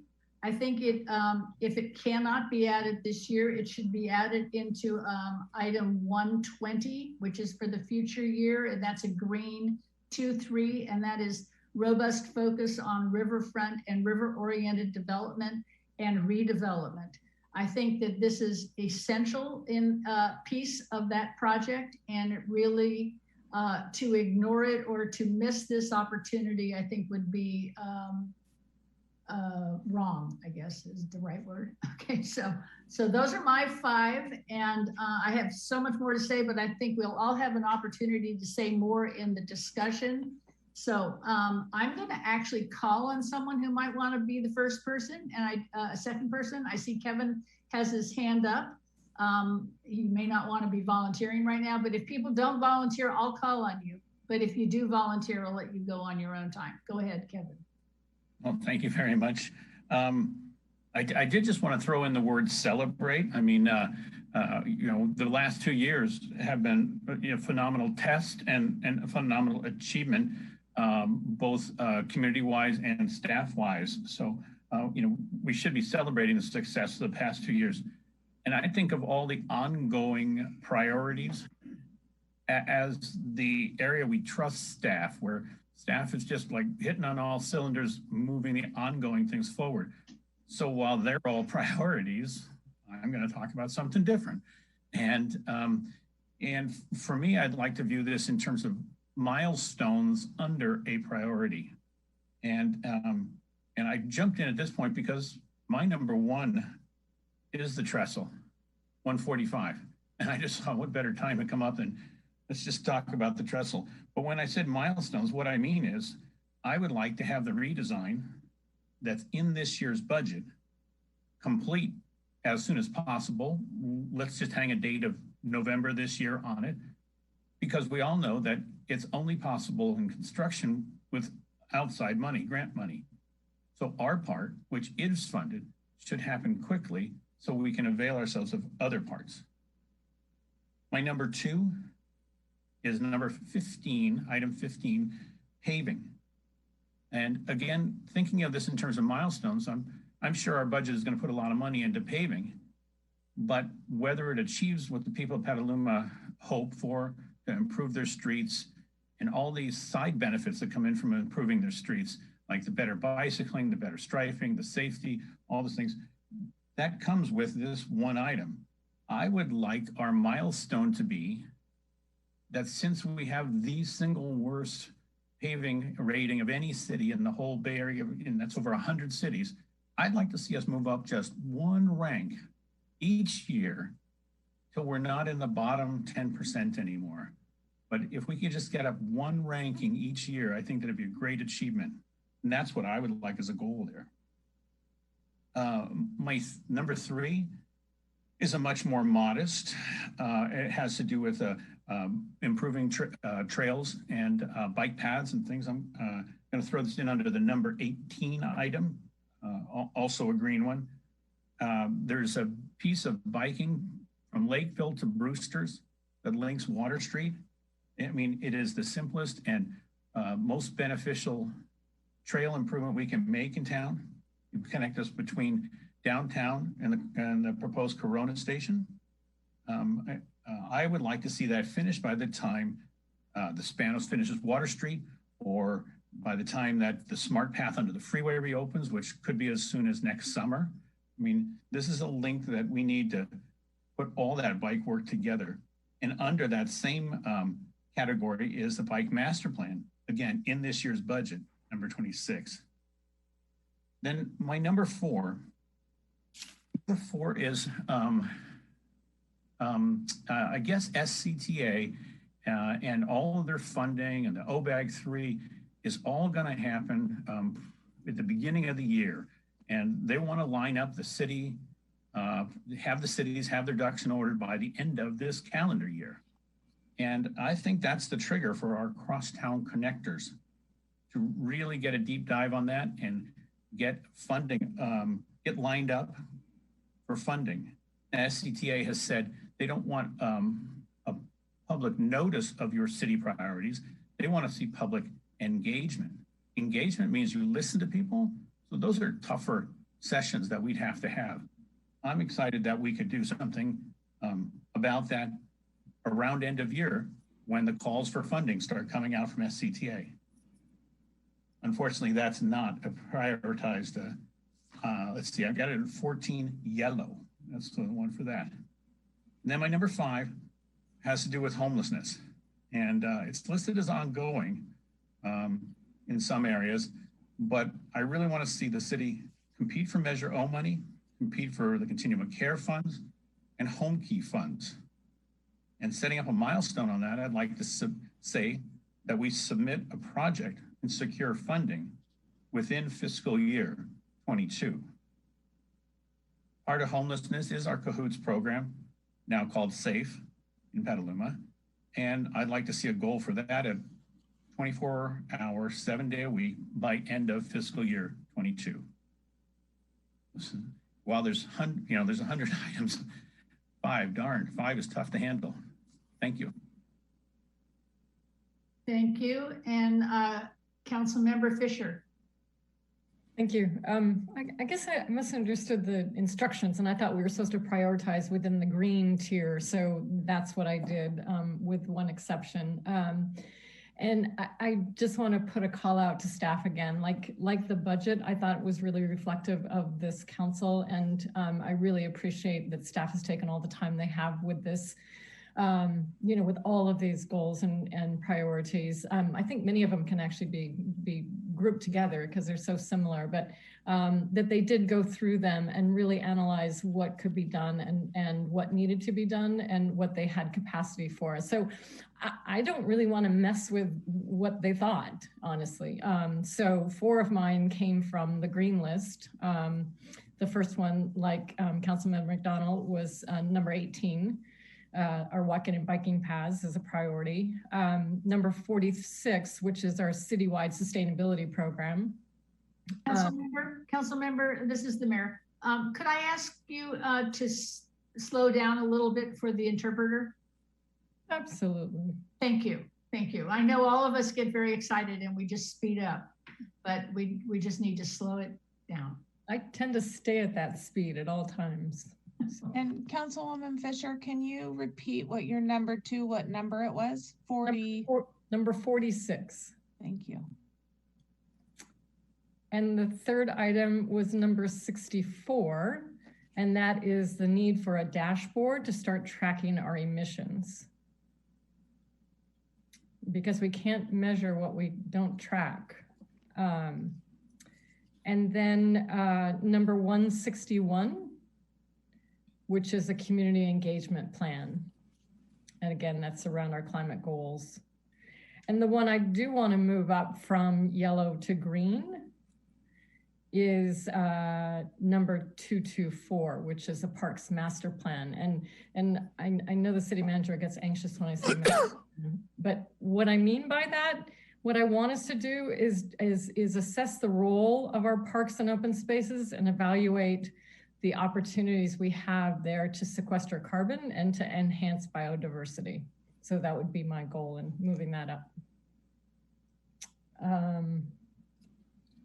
Thank you. Thank you. And now Councilmember King will slowly get his list. Very Eric, slowly. Can you put yourself on mute, please? Oh, I apologize. It's okay. Okay. I, like Councilmember Fisher, read the 5 priorities to start out with to be in the greenish categories. And I'll start with a comment about what's been accomplished in some of these charts. Many of the items that are listed as ongoing have been actually completed. By way of example, the all-electric reach code was completed, and although it's ongoing with regard to existing buildings, I think even more was completed than was in the report. So I want to also thank the staff for their hard work and the council as well for their hard work, because quite a bit was done this past year and in the prior year as well. So I have 5 listed here. Some dovetail in with others, but one, and this is not in any particular order, and nor is it to suggest that what's in the green categories, any of it that's ongoing, should be removed. One is regarding climate, to push additional solar, wind on city properties, including floating solar at the wastewater treatment plant. I think we do have some opportunities this year, 2021, to try to get some funding for that. And I think this helps us both fiscally, reduces our electric bill, and with climate. So that would be one priority. The other, I've generally, and that's item number 49. Many of my items actually have multiple numbers. So I'm going to name one, Or it might be helpful if you name all the numbers you think are associated with it. It might be helpful, but I don't know that I wrote down all the numbers. Okay, well, whatever you have. I'm just trying to get my goals out and trying to, try to sort out how we're doing this, but I'll do my best, Madam Mayor. The other one really comes under the heading of roads. I know we've allotted a substantial amount of money from Measure U, and we do have existing sources through gas tax and the old Measure M funding and others. But I would like us to continue to identify new funding for additional paving and bike lanes and ADA improvements. We have been so far behind for so long that I think continuing to make that a big priority is on my list. And I recognize that finding funding beyond what we've put out is not easy, but with some of the federal money coming in or potentially coming in, we never know what Washington's going to do, or even from the state, I think we have some opportunities there to be a little more aggressive with that. And I think that goes to some of our active transportation goals, because when we do pave, we usually have a bike lane go in there. I think that's important, and both automobiles and bikes and people prefer smooth pavement. Next is the fairgrounds. I don't really have a specific goal because of the various moving parts of that puzzle, but I would like to continue to have the discussion go forward in 21, 22, so that we can potentially come to some resolution of that issue. My next, and again, this is not in any order, is the completion of community sports fields, including the baseball field, which is in current ongoing, and I think we're going to get that back soon. But I would like that to continue. And then lastly, I've got a combination green, yellow, which, community sports fields was number 154. Roads I had at number 35, but it could have been others as well. Fairgrounds, I think I wrote down number 5, but the fairgrounds was in there about 4 times. So 3 or 4 times. So we can figure it out. Basically, take them all together, put them in one group, and keep the discussion moving forward is my goal. And then lastly, it's transit, which I think number 27 is the one I'm talking about, but we had some of it in green, some of it in yellow. But the one thing I would like to see, and it's right now it's being discussed as one of the goals of the Transit Advisory Committee, is expanding or reconfiguring service in primary corridors. So we can increase ridership and actually hopefully expand our transit use. So I'm not clear why that piece of the transit was in yellow and not green, but those would be 5. And I would also comment that there have been statements made by other council members and the mayor that I also support, but we're limited to 5. So I'll stop there. Right, thank you. Councilmember Healy. Thank you. So my 5 are all things that are not green and would need to get moved up if they're to be prioritized, including 2 that weren't on the list at all. So I'll start with those 2. We all received an email from neighbors around Country Club Estates asking for help from the city on getting their arms around a fire maintenance easement on a large adjoining parcel that was put in place back when that parcel was developed. There's no institutional memory at City Hall on this. Our records keeping doesn't, this is one where we're getting tripped up by our bad records keeping. And we really need to address that so they can address the fire danger in that neighborhood. and it needs to be a priority. And secondly, also not on the list, I don't believe, when we've received some correspondence on this as well, I would support a local backstop on Ellis Act evictions.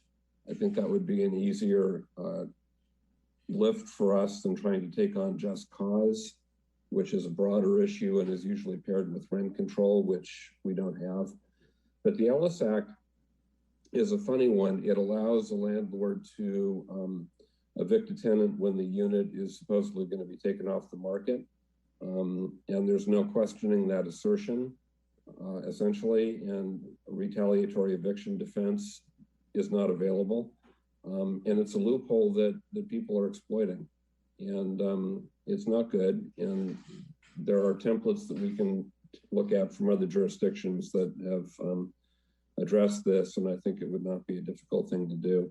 I was a little surprised that number 53, expand recycled water, appeared to be a yellow item. I think that should be the brightest shade of bright green, especially within the city limits, where it is displacing potable water use at parks and playgrounds. And I know we took some steps recently on a couple of pieces of that, but that's something that we should really be emphasizing. Number 92, the tobacco retail licensing, I would support moving that up. And I would also support making the second smart station a high priority as we hopefully reset our relations with smart. And I'm going to talk about one other one that I don't want to move up.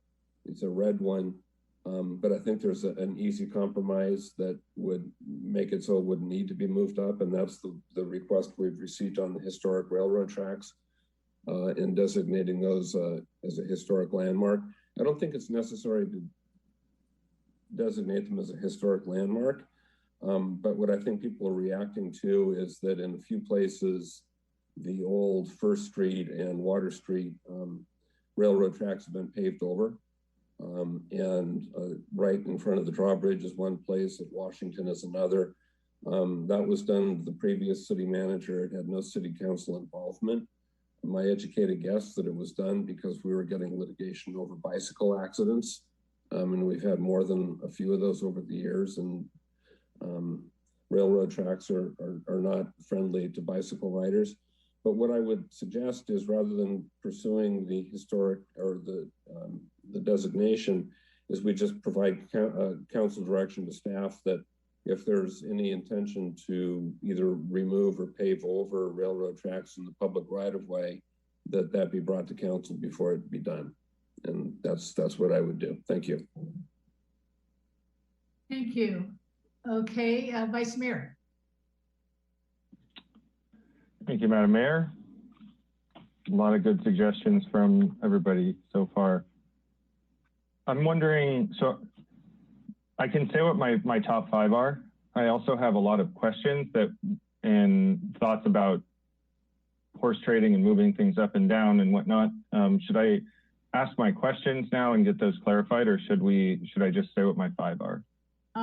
Let's start with your 5, and then I think we all have sort of questions and horse trading sort of things. And so we only have one more person. So let's us all get our 5 on the road. That'll give Heather time to see what it looks like. And then we can start talking about other issues that are related to this, because I think we all have, if this, then that. So yes, so if you could do that, yeah, that would be appreciated. Okay, great. Well, I'll just say my 5 and then I'll save my comments for after. So fairgrounds, my number 1. And I don't know what the difference between 128 and 129 is. That one talks about creating a plan and the other one a master plan.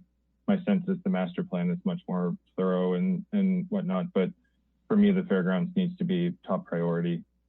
And with the fairgrounds comes it's not part of my 5, but it feels like we need just an overall facility strategy of what our long-term facilities plan is, so that as we're investing in renewable energy or electric vehicle charging, We just need to know that we're going to be at that building and not be moving things within, 10 years or something. Second one, parks plan, definitely second what Councilmember Fisher said. Third one, the tiny homes or homeless, solutions for homelessness, but specifically short-term interim housing solutions, I think are just I'm becoming more and more convinced that we need to explore that and do something with that. Do you have a number? Do you have a number for that one, or some numbers? Yeah. Hold on a second. I do have a number. I believe it's 87. Thank you.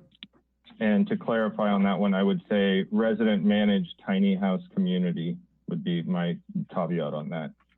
And if we can't find consensus around that, I might actually change on that one. But the other one, it sort of falls under what Councilmember Fisher and I think what Councilmember McDonald were saying around bike paths in 18. Mine is more than just the bike paths and things like that, is the actual traffic calming. And so 211 was it's the Slow Streets program, but in the staff comment, it said something to the effect of transitioning from what we had as our Slow Streets program to actually traffic calming and connections and things. And that's really what my concern is like just surgically targeting areas where we know we have safety issues and doing something about it immediately. And it goes kind of to what Ms. Obaid said with the idea of like listening to customers and responsiveness and those sorts of things. And it's just like an agile practice of, I don't think everything needs to be in the capital plan. I think we can do a lot of good without using a capital plan. And then my fifth one, and this is a toss up between cannabis retail and crosstown connectors, but I guess I'll go with cannabis retail as my fifth one. Seems like it's kind of a no-brainer because it's revenue positive and might allow us to do more down the line. But I will say that one that's not on there that I think is really important is the adding Corona to the general plan.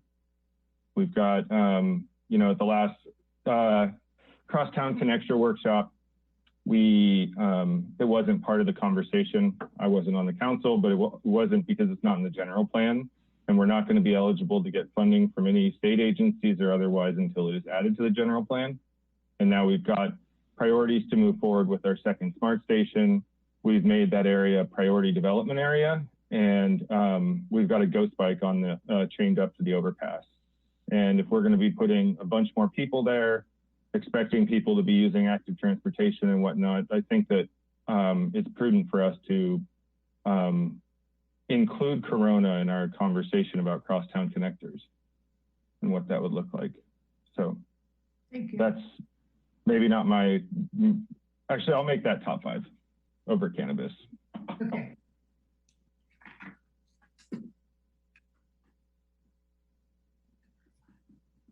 Thank you. Now we'll go on to Councilmember Posake. Thank you, Mayor. I want to emphasize some of the items that I think will move us in a direction of equity and that have already been mentioned, both the Ellis Act implementation ordinance and the tobacco retail license. I think both of these have importance to our either our insecure communities or to our or to our youth.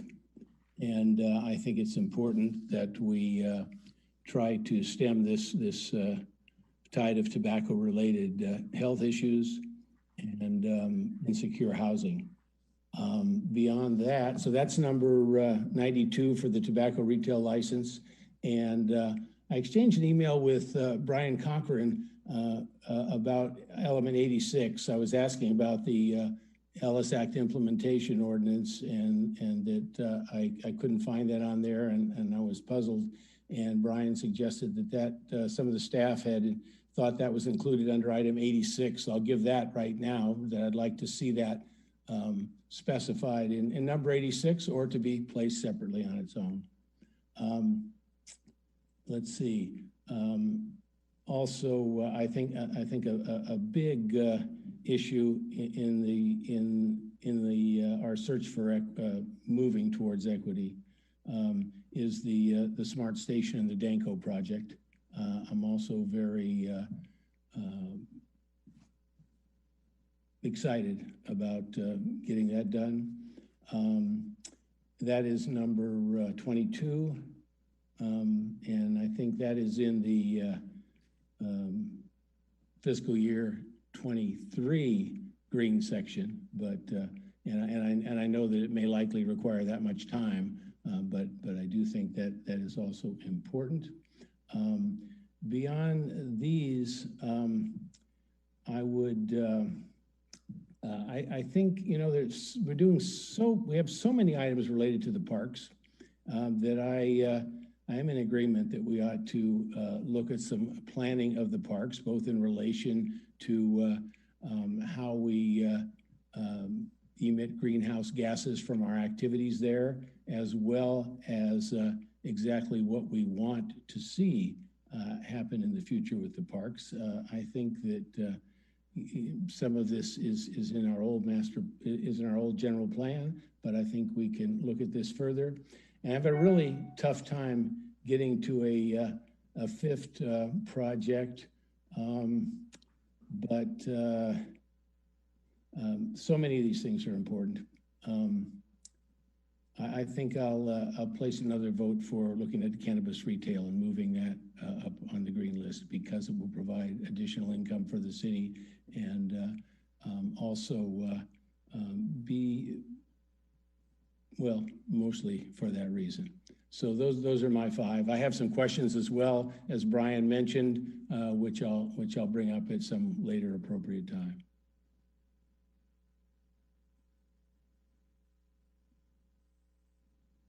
Madam Mayor, you're muted. Thank you. Thank you. That wasn't as painful as I thought it was, but maybe the painful part's coming. So when we're talking about, well, first of all, we have to boil these down to 5. So that should be interesting. And then talking about what would be moved. I'm getting feedback here. Okay.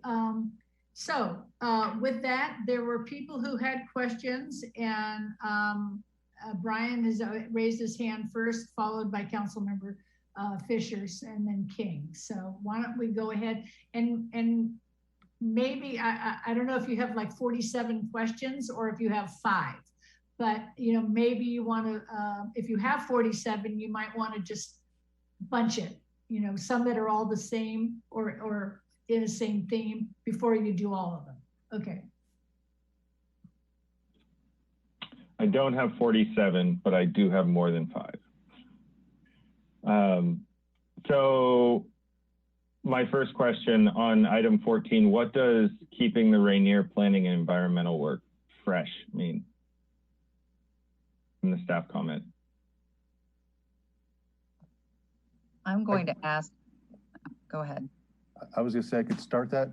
Great, thank you. But if you want someone else to, okay, and Heather may have things to add, but to me that's a reference to making sure any related plans, designs, CEQA analysis are current, and with respect to CEQA, take into account what may be changed circumstances regarding the planning documentation. And I don't know if Heather or others have things to add. Thank you.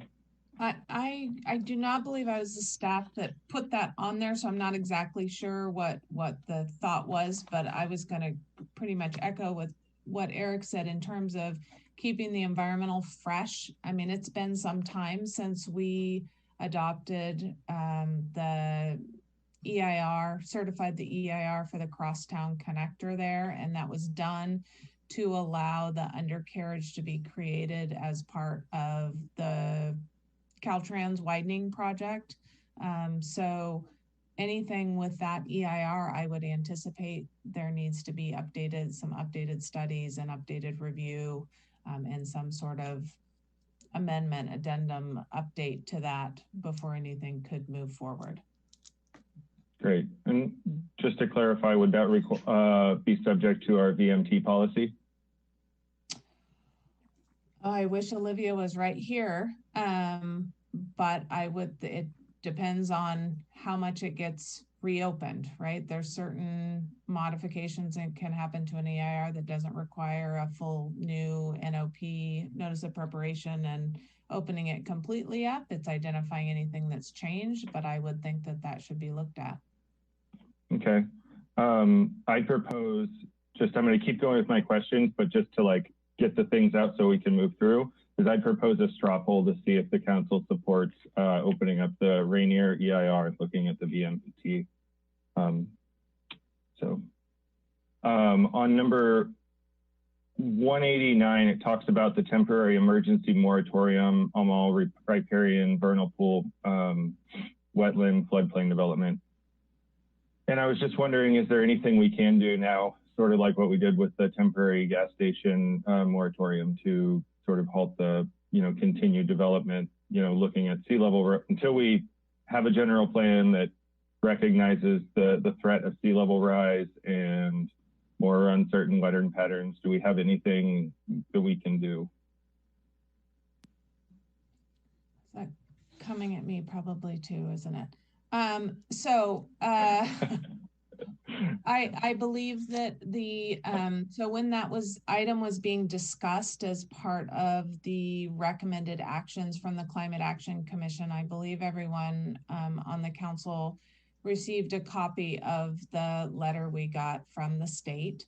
And that was after me having numerous phone calls with them that it wasn't a development moratorium, in that we were trying to keep that the intent was not trying to stop housing development. That intent of that discussion was trying to protect our riparian corridors and our floodplain and those things.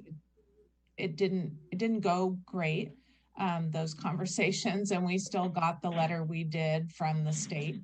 So that's definitely one of the things that we have to keep in mind with whatever changes are made. And I think that's one of the reasons, I can't remember what color that ended up being, but I think that it's going to take a lot of time and thought of what exactly can we do. One of the things we did start to look at is if we took, let's say, all of the floodplain development potential out of the floodplain, how much would that change our ability to meet our RENA numbers?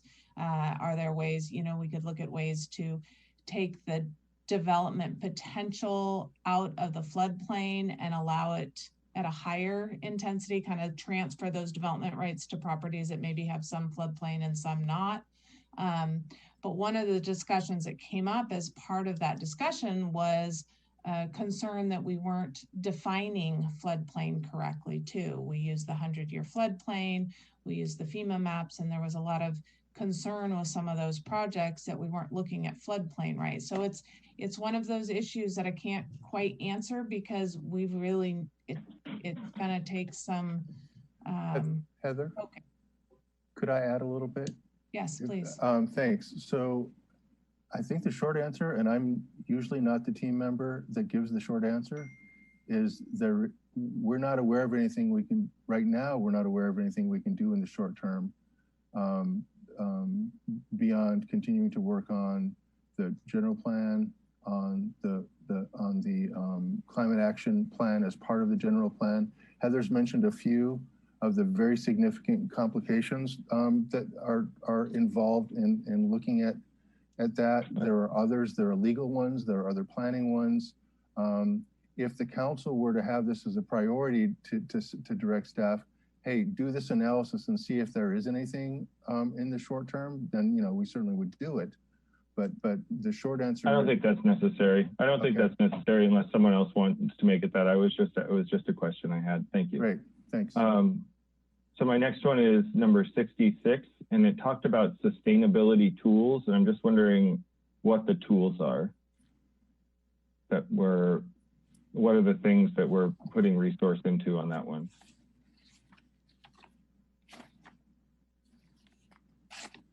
And I believe Patrick is on, even though he's Madam Mayor, from vacation. Thanks. sorry if my connection is bad. I don't have my video on to conserve the Wi-Fi bandwidth. In terms of tools, I think that goes along with the dashboard that was mentioned earlier as well. I think there's some overlap in that one. Definitely what you don't track, you can't measure. So wanting to get those, a dashboard that tracks all these different inputs from all these different areas to see how we're making progress on the greenhouse gas emissions front. But sustainability kind of goes beyond just greenhouse gas. So other tools to track like purchasing and other material purchases from the city would be something that we've looked into in that goal as well. Okay. Great. Thank you. And thanks for being here on vacation, Patrick. My other ones are just a few comments that it seems like 43 and 68, they both talk about sort of codes that go longer, and I'm just wondering if there's any difference, and if not, can we merge them? I don't think there's specific, those are with the going above and beyond the green building or the building code standards. And I think I read them kind of as duplicates. I think our response to them also in terms of status was really a duplicate to respond to them. So I'm not aware of a specific difference that requires them to have two. I think we can definitely combine those. If there is a difference, I think it's that one focuses on retrofits and the other is more broad as a catch-all, but they could be combined, I think, too. Got you. Okay, and then the other one, 134 and 135, it's sort of the same comment that they both seem to hit on small art projects, and it just seems like they might be the same thing. And I can comment on that. I think on that one has more to do with partnerships and funding other art agencies for things like Rivertown Revival or the Petaluma Art Center. And then the other one has to do with actually commissioning city-owned pieces of public art. Okay, thanks. And then just for my education, what's a visitability ordinance? A visitability ordinance is requiring some basic things in new home construction so that somebody can visit that maybe is in a wheelchair, or somebody could stay in their home. So it's not all the way to a requirement for universal design, but it's a few things like making sure that hallways are of a certain width, that there's a way to get into a house without a step up, maybe a bathroom that has the ability to transition to grab bars and other things like that. Awesome, thank you very much. So now I'll move on to my comments. On the Parks Master Plan, I would propose that number 208 and number 149. 208 is greenhouse gas for emissions for parks maintenance, and the other one is a playground plan. And both of those seem like they're parks related, and so it felt like if we move those two down, we could create some capacity for staff to work on the master plan or a larger plan, because I just feel like without to what Mr. Leland said, that it's fiscally prudent for us to have a plan that we're working on with our parks. So on climate related stuff, I kind of had a little bit of opposite positions as Councilmember Fisher in some ways, which she had some of her top priority things being the sustainability program and the dashboard. And I kind of looked at like the dashboard.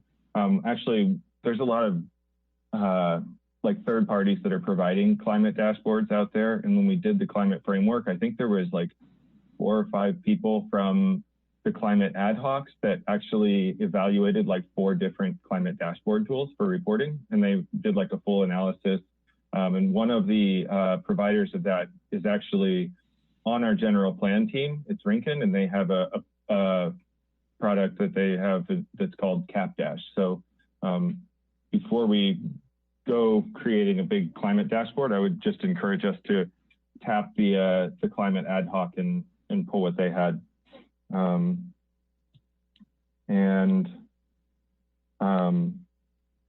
know, and I don't know what the citywide sustainability plan really includes, but it feels like it's sort of like our climate action plan, and maybe some difference, but I'd be interested to hear what that is. This is going to sound weird, but the bike share program I'm really concerned about, that people are going to get on a bike and ride around our city without helmets on. And depending on where we locate the hubs, they're going to be, you know, ideally you want bike share hubs right in the center in a fairly dense area. In some of the areas where I could envision the hubs going, it would be really, it's concerning for me. And I would encourage us to, again, just focus on traffic calming if we're going to be trying to launch a bike share program.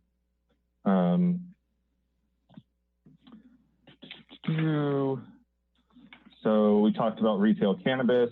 I definitely had a strong focus on river-oriented development and the trestle. I kind of lump retail cannabis, river-oriented development, and trestle all under economic development. And I would love to see us upgrade those.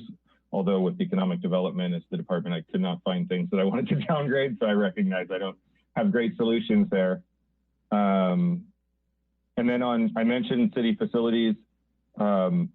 There's an item number 74, and it talks about like an overarching facilities assessment or something like that. And it feels just in terms of our electrification and everything that's going on, I really think we need to consider, like, is the police station going to be there 30 years from now? Because we're putting, you know, an energy asset on there that's going to be 30 years. And we're going to be trying to do electric vehicle police pilots. And if we want to scale that up, are we going to put 30 EV chargers at the police station and then move it in 10 years?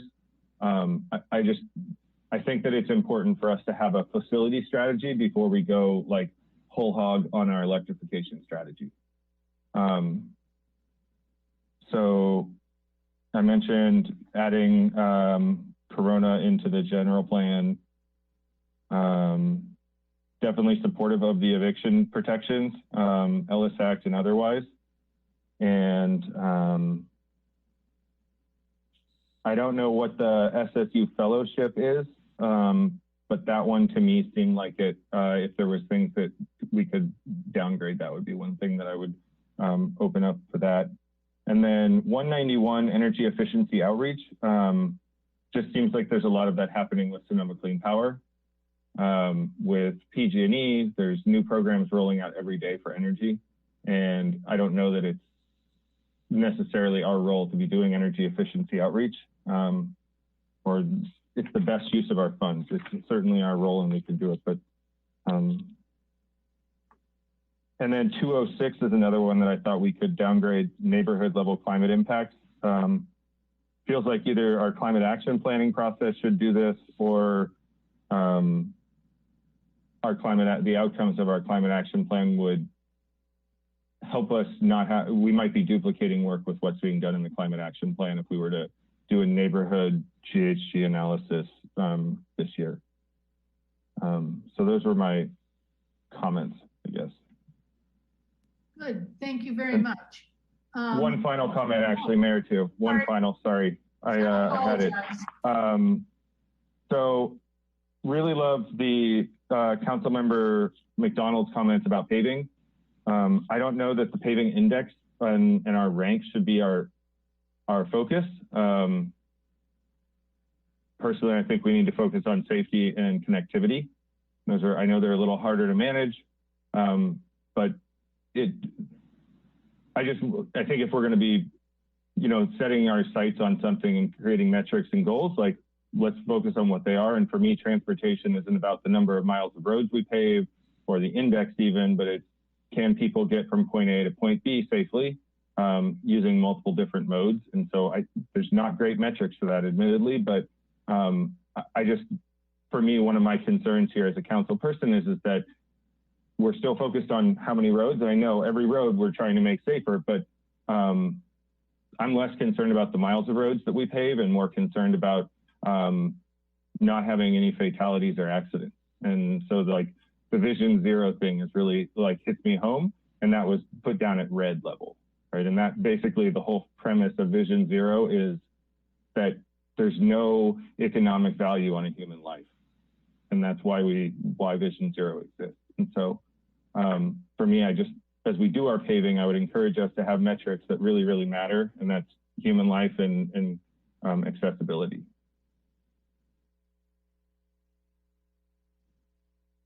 Can I jump in now? Okay, all right. So now we'll move on to Councilmember Fisher. Thank you. I'm wondering if there's an item that we can actually remove off the list altogether, and that's number 132, and that was exploring putting a council liaison onto the Public Art Committee. And after talking with other members of that committee and the history of it, that makes sense not to have a council liaison to that. So I don't know if people are in agreement with that, but I would say that that should come off. Our single-use plastics and polystyrene, I don't remember what the number was on that one, but in the single-use plastics ordinance, I'm wanting to see if we can fold into that a movement to go to reuse. So on a very interesting call this week with Zero Waste Sonoma, and seeing if we can push that to the next level. So it's not just about single use, but that we get away from single use altogether in our restaurants in takeout. And then to the point of Rainier, I remember when I went to the joint session between the Planning Commission and the City Council 3 years ago, when you were learning about VMT and the reason that the state adopted that measure. And it was really to avoid building more roadway that you couldn't afford to maintain. So if you're not maintaining your existing roadway, the state is saying you can't put in any more roadway. So I imagine that if we opened up Rainier to a VMT analysis, that we couldn't mitigate it at all. So just a comment there. And I agree with the mayor that that our current Race Relations Committee, I do want to see how it plays out and whether they're going to recommend a police oversight, and and if they do need more than 6 meetings, that that happen. But I do want to see how that plays out. And that's all I have. Thank you. Thank you. And Councilmember King, followed by Councilmember McDonald. Yes, Madam Mayor, I really have more of a question on our process going forward. We've collectively put together 35 top fives. Quite a few overlap, so it's not really 35. It's probably closer to 28. I haven't done the exact math. Most of those items are what I would consider to be ongoing, in the pipeline, ready to roll. So I'm questioning why we would need to collectively pick 5 of these things as our top priority. Some of them come forward as funding becomes available or through funding cycles, like, for example, roads. Some of them are going to go forward like fairgrounds discussions because we're doing that already. And you could go down the list of everybody else. There are probably 6 or 7 relatively either red items that were reddish or yellow, red, whatever color that wasn't, in the immediate pipeline, or were new. And I think those are the ones we should be asking staff, asking the council, what's your thought process on those.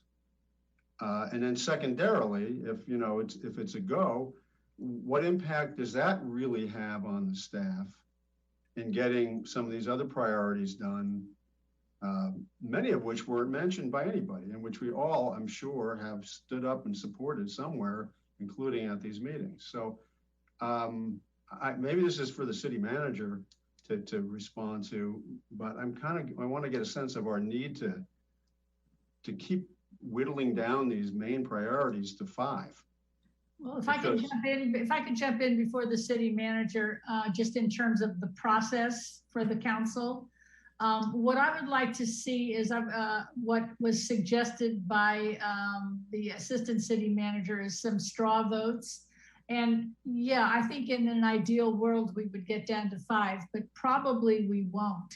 But it would be good to see where the majority of the council members, you know, like if you could vote for 5, or let's say you can, you know, vote for, I don't know, 6 or 7 in the straw vote, you know, which ones are going to get 4 or more votes? Well, here's, oh, go ahead. I'm sorry, Madam Mayor. No, you know, and then once we get it down from, let's say 28 to maybe 20, you know, then we can have another iteration and then ask staff, you know, like, what are the implications now? You know, I think you're on the right track. I think you're right that some of these are kind of easy and some of them are big. They're not all equal. So once we find out where we're landing as a council, we could, you know, then ask staff, okay, now weigh in. So here's the risk I see of doing that. And just to interject, most of us are going to support most of these items. You know, cannabis retail, we had a discussion on this 5 years ago. I supported it then. I didn't put it in my top 5, but if it comes up as a question tonight, or if it ever came up as an ordinance, I'd be, you know, unless there's something off the mark on it that I don't foresee, I'd be supporting that. But that's somewhat new, and I think we should try to figure out how much impact that has on staff. That would be my suggestion. I mean, if we go through all of these, I think I'm going to wind up voting for. I'll be hard pressed to tell you which one I wouldn't right now. I mean, and I'm just being candid. I'm not going to sit here and say, yeah, you know, somebody mentioned this and that. You know, it's probably in the green. And I will say this to Council Member Fisher's earlier point. I think both of us went through and just said, hey, you know, these are the things we would want to see come forward in the next fiscal year to the degree it's possible. I don't want to speak for her, but I think she and I both read the memo that way. So that my suggestion would be to see really which ones we need to provide priority on rather than go through 28. Okay. That's my comment. I see our assistant city manager has his hand up. I don't know if the city manager wants to defer to him or wants to speak. No, okay, we'll have Brian Cochran will speak.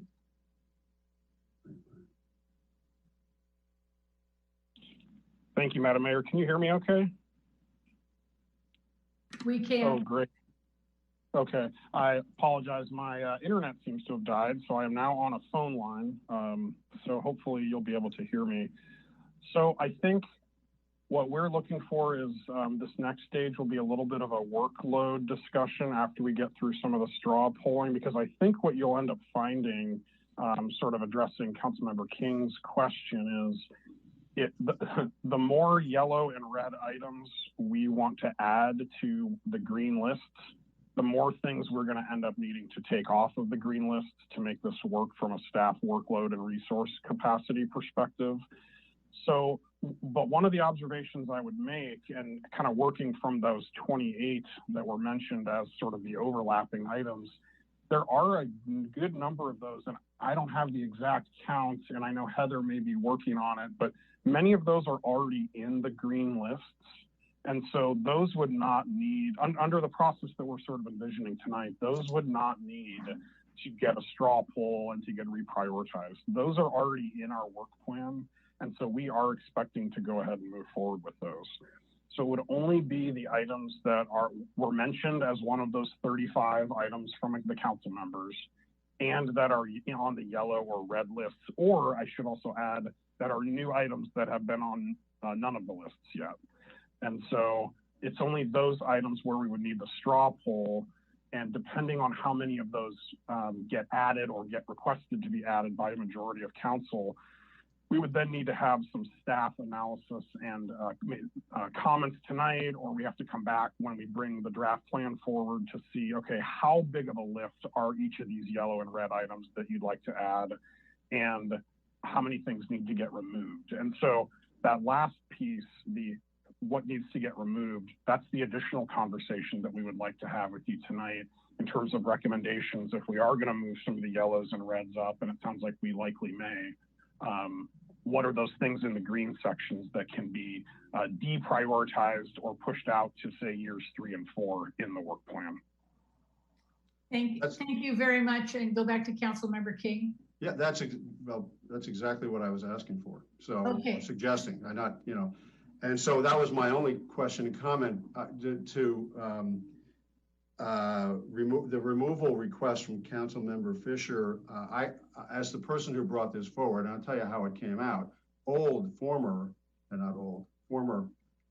Public Art Committee members, when I was a temporary liaison over there, as the Park and Rec representative, had opined to me with regularity that they felt that they were the only committee that didn't have a council rep. So I suggested this several years ago. It has clearly not had any traction. I don't want to be the person, and I haven't seen anybody else raise their hand either, on top of the fact that no one is seemingly there. So as the person who put that forward, I am more than happy to remove it. And I'll stop there. Thank you. And just if I can, and I hope that the assistant city manager will correct me if I'm wrong in interpreting this, but I thought I heard him say that if the items that Heather will give us the list of are already on the green fiscal year work plan, we don't have to vote on those in the straw vote. So if if fairgrounds was your thing, that's already there. If the something else, I can't remember. That's the one I remember in particular that's already there. You can drop that off your 5, and then you can give your 5th vote to something that you didn't suggest. So let me go to Councilmember McDonald and then Councilmember Posake, and then I'm going to follow Councilmember Posake. Thank you. Yeah, I was glad to hear Councilman King go into that little area, because that was my area of concern too. And I thought maybe we could extend a list to 10 and see if we could pull any items into the top 10 right away, because as I listened to the other council persons, my 5 through 15 were everybody else's, they were getting mentioned by everybody else. Just because it didn't show in our top 5 didn't mean it wasn't in our top agenda. So I think we'll find some consistency across the council for a number of items if we broadened the number we could actually get behind. Like Councilman King says, most of these are broad priorities for the city. One thing though, as we add and subtract here, not all green and yellow are the same. The impacts to staff. If something comes through planning, that's different than if it comes through the capital projects team, or many other nuanced differences. One example I can think of is discussions about recycled water pipe. The recycled water pipe is funded through an enterprise. The enterprise doesn't have to integrate much with the rest of the whole system operation in terms of getting that pipe installed. The budgeting is there, the scheduling is there, and if manpower or labor, staffing is an issue, they have funding to deal with this kind of area. So I suggest that items that are able to be executed without impact to other departments should come off with a note that, hey, that's a priority for the city, but it doesn't have to go in our listing of negotiated elements, if you will. And, you know, maybe I question all the assumptions we make a little too much, but one that the vice mayor made, an assumption that Corona has to be in the general plan before Caltrans will talk to us. I'd like to test that with SCTA a little better and see if we can, if it really is our priority, then we go direct to SCTA and put it on a listing for SCTA, independent of just general plan efforts. And I think that again gets us back to, hey, we need to sort out our crosstown connectors issues. I mean, that's why a workshop now, not just because SCTA is going to do funding decisions, OBAG 3 is going to do funding decisions at the beginning of the year, but because the city needs to know, and we need to dive a little deeper into that. And also the Parks Master Plan idea, the 208 number, it's kind of low-hanging fruit. Going after maintenance equipment, coming up with new field procedures, low-hanging fruit. Let's do that. The plan, that's a somewhat exhaustive idea. It has to be thorough. You don't want to do it poorly or twice. So it's a much bigger ask. That's what I mean about the greens and yellows being different, is we have to figure out if the one we add is a much larger animal than the one we deleted. I am thrilled that the vice mayor is a supporter of helmets. There's nothing worse than seeing adults with no helmet towing a child with helmet. It's just such a bad lesson to teach. So we should be all on that. And then also the roads need a higher priority. They're probably our most economically impactful area. All our infrastructure is. And we make so many decisions to spend money in somewhat without a thorough assessment of what the impacts are to the other areas. We'll get further and further behind on certain areas without seeing it coming, because some of the things are more immediate, more satisfying to get done more immediate. Whereas a lot of our infrastructure, especially, again, we're talking about police station, fire station, if we're not seeing the real cost of it, we'll spend all our money each day and never have the big ticket items, the funded big ticket items that we're looking for. So it's such a difficult, tricky balance between them. Thank you.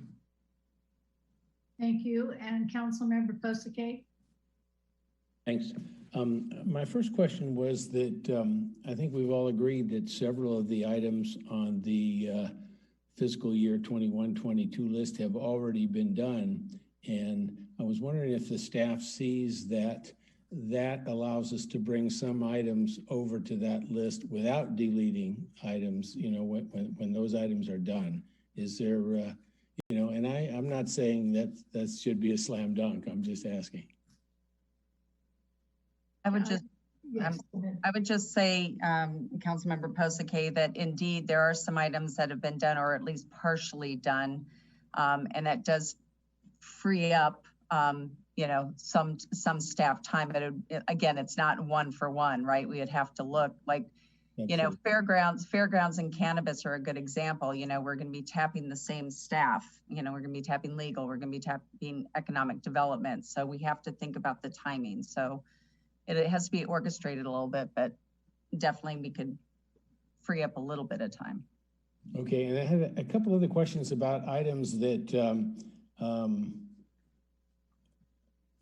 I'm not sure, how, and I think there wasn't much written in terms of the staff comments about them. Well, number 162, a new enterprise management system. I'm wondering, I hadn't heard about issues with the current enterprise management, and I just wondered if staff could tell me a little bit more about that and how badly that was needed.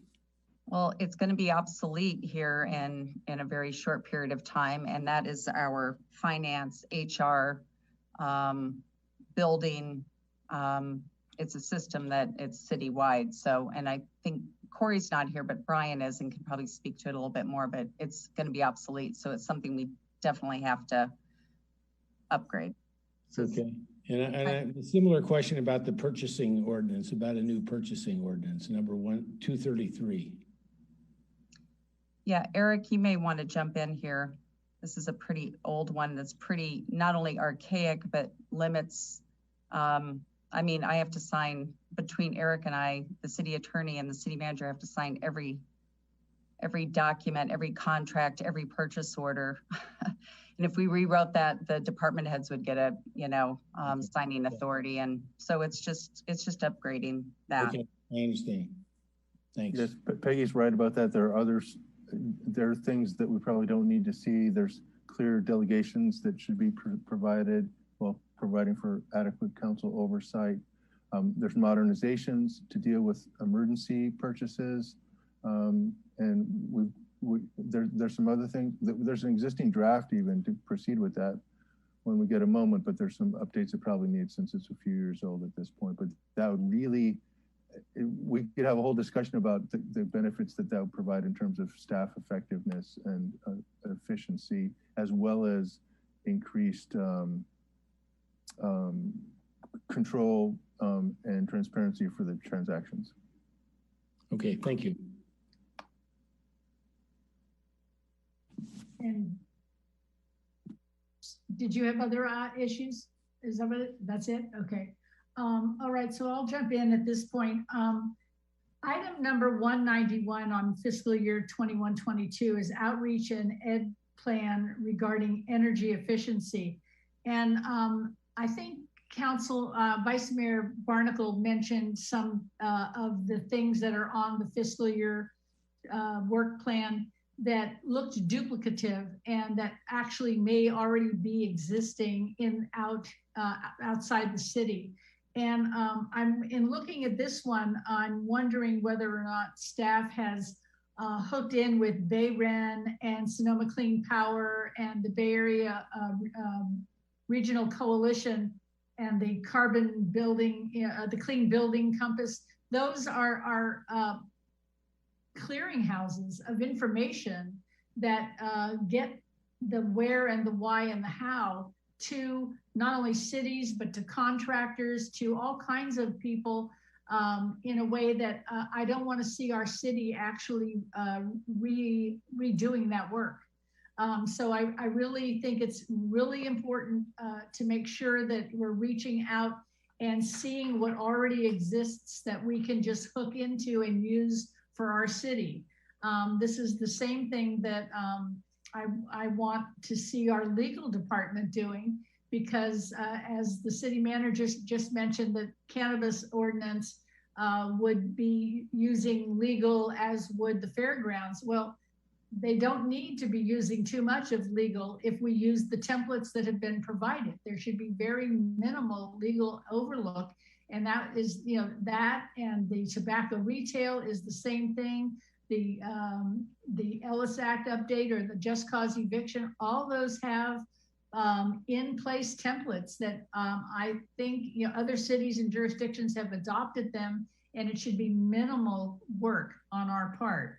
So, and I also want to double back on this cannabis ordinance. This isn't something that just came up in April. When we adopted the delivery only, that was with let's come back and look at this after a couple of years and actually look at whether or not we want to have retail in our town. If it works well for the first 2 years because everybody was concerned there'd be great crime outbreak. But,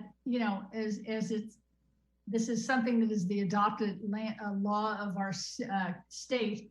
And by Petaluma, and by over 68% of our population, I really would like to see this enacted sooner rather than later. Going on, the updating the water, the urban water management plan, I think we did that already, and that could be removed.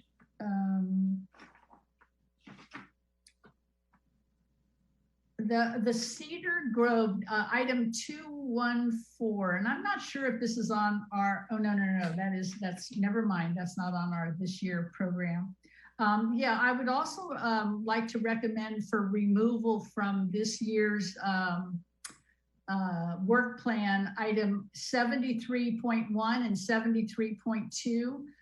Both of these are, to bring in the outreach service team for the police with the homeless interaction, and also the youth safety action on the top part of the police. And I think we should wait on both of those until the ad hoc committee actually finishes its work and makes its recommendations. I wouldn't like to see us jumping forward with programs that actually cahoots might be better set up to perform those tasks. I know we're not actually, that doesn't really help us because we're not actually asking for the police to do any, of the other work that we're looking to add to the work plan, but I do think those are important. Okay, so those are my comments. And so I see the city attorney has his hand up. So please go ahead, and maybe Mr. Healy has something to add at the questions or comments, but go ahead. Thank you, Madam Mayor. I just wanted to address the issue of what's involved in new legislation, even when we have samples. And I don't mean this in any kind of a complaining or resistant way, but there are almost always samples for new legislation. We hardly ever are crafting new legislation out of whole cloth. We had samples, some very good ones, for the all-electric. We have a sample for recreational vehicle regulations from San Rafael, and the council's directed at the appropriate time we should just adapt it to our code. I'm well aware there are a number of samples of tobacco retail license ordinances. I'm sure there are tenant protection ones. We recently worked on samples for protections for hotel industry workers. The thing is, every time we do that those projects, and I love doing those. Those are some of my favorite projects.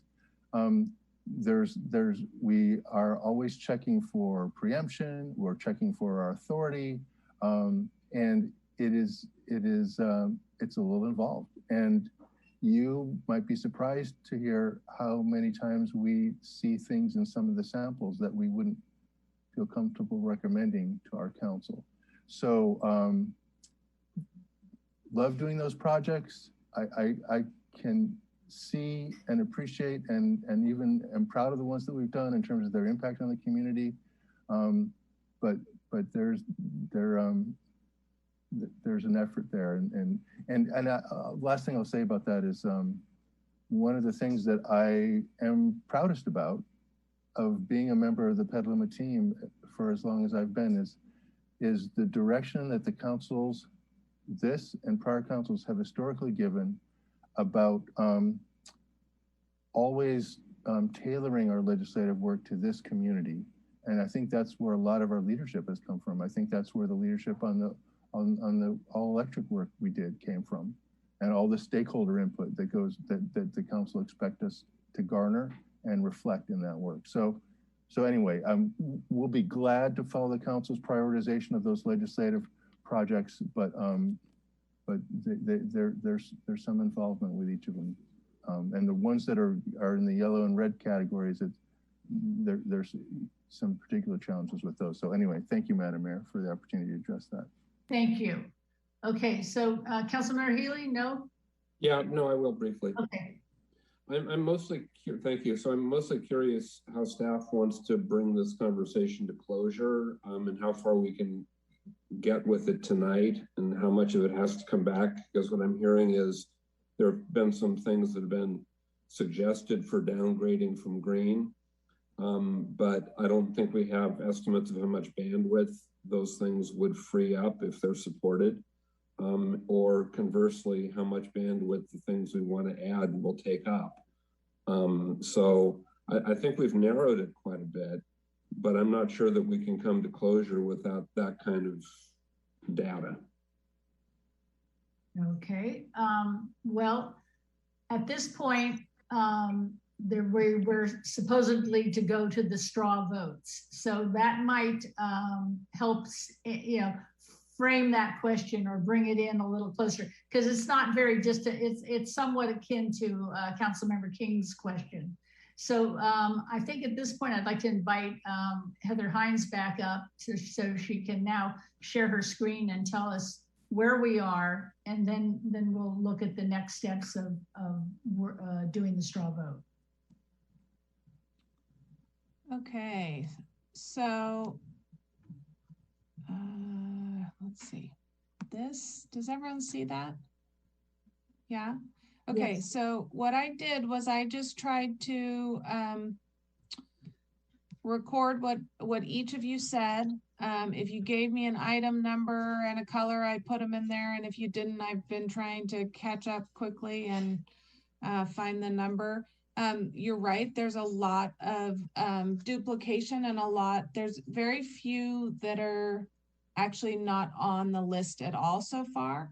And there's a few that I'm not sure, I don't like the Just Cause Eviction and the Ellis Act, I don't think are specifically called out.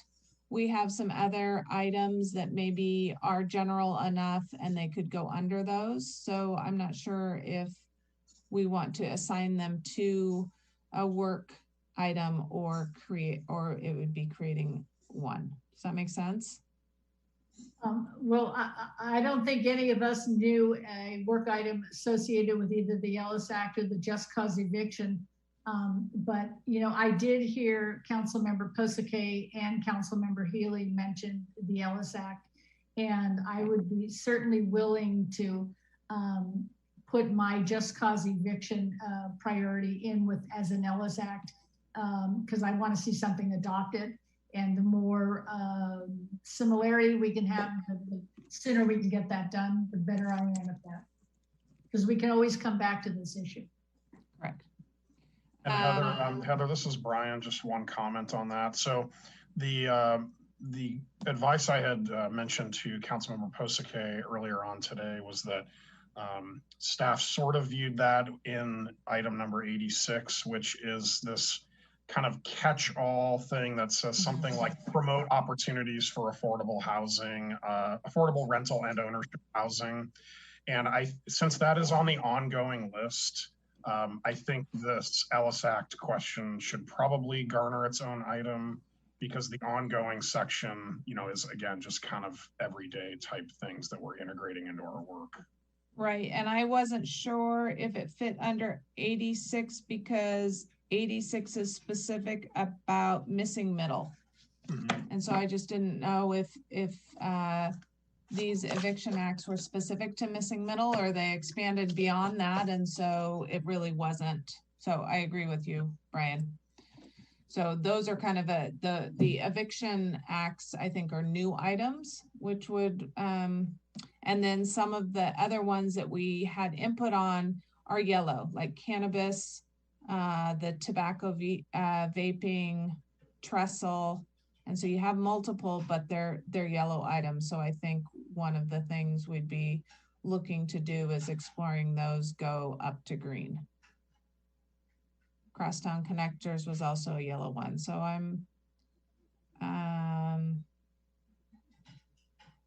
so here's one, 87.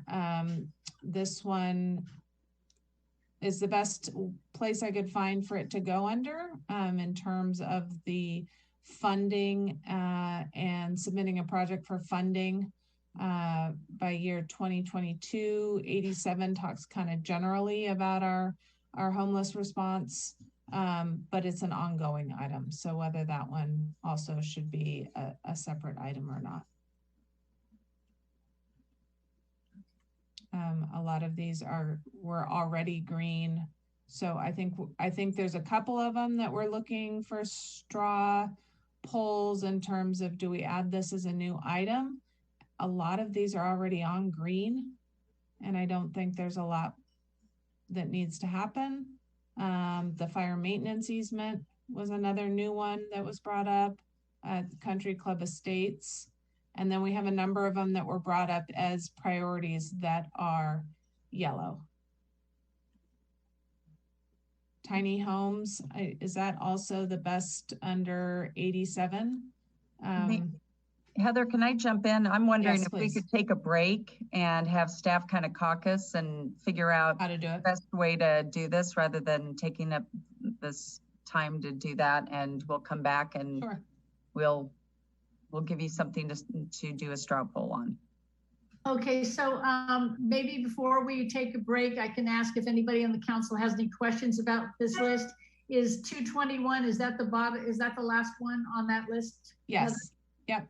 Okay, so I'm just going to say one of my questions would be, you had, if you could back it up to 27, I think, line 27.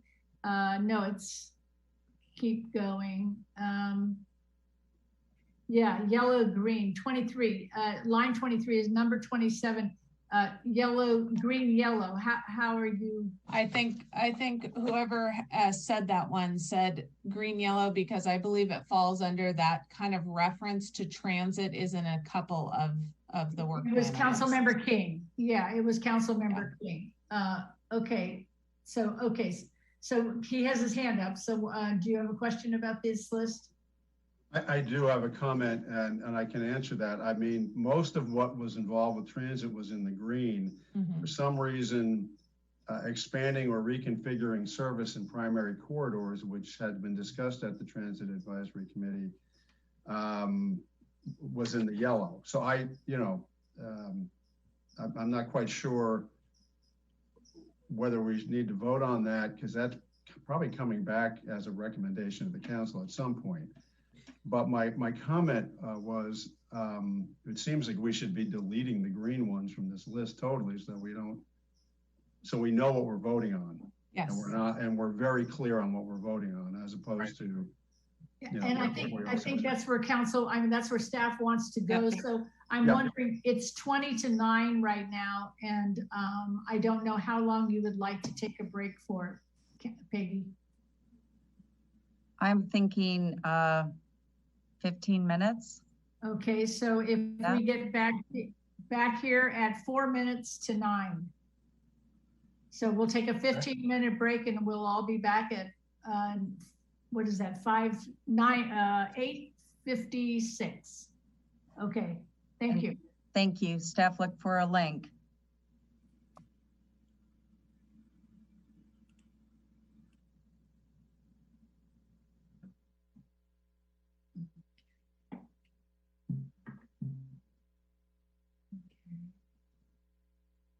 All right. 1, 2.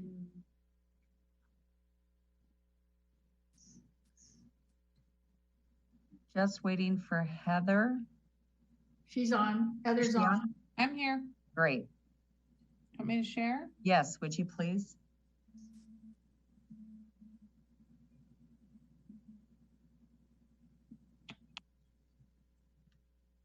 So can everyone see that? Yes. So these are, what we did was everything that had been listed in the top 5 that was green, we have hidden those because they're already green. And what this is it is, and also where, for instance, tobacco and vaping was mentioned more than once, we've just left 1 entry. So this is a list of the items that came up that either were classified as other than green or new.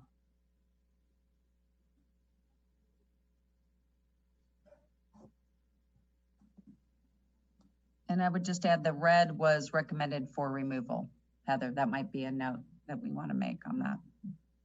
Yeah, so there was one that one item that was brought up that was listed as a red by staff that was not recommended for removal specifically, but just needing additional time or prioritization around the historic railroad tracks.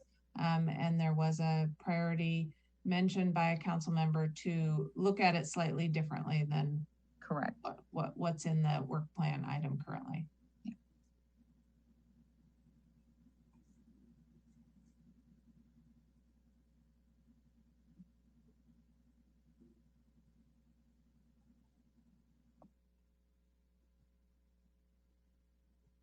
Mary, you're muted if you're. No, I'm sorry. I was actually just doing my work here. I wasn't, I was just picking my 5. I'm sorry. I was working on the job. Sorry about that. Okay. So now the straw vote. So I'm going to ask our assistant city manager to, oh, I'm sorry, I do see hands up, but I want to ask a process question. Did you have a, were you just going to start at the top and ask us to do straw votes, or do you want each person to do another round of what 5 things they would like to put in? Or did you have an idea about how that straw vote was going to go? Yeah, we could do it a few different ways, but perhaps one suggestion is that we do a straw vote for each of these items. I think we're down to maybe 12 or 13. Presumably some of those may drop off the list. I don't know that, but if they do, then we could try to come to a consensus on a top 5. Alternatively, and I know some of our boards and commissions did this, they sort of went through another exercise like you all just went through, where they named their top 5 and then we kind of counted the tally of the votes for each of those items. But yes, the ultimate goal is to receive a council recommendation on which 5 or so should be moved to green. And then we can have a subsequent conversation about how we as staff would need to come back with the kind of staff workload issues associated with moving those to green, and then perhaps some recommendations about some greens that can come off and how we keep this plan as a balanced one. So Peggy, I don't know if you had other thoughts other than what I just mentioned.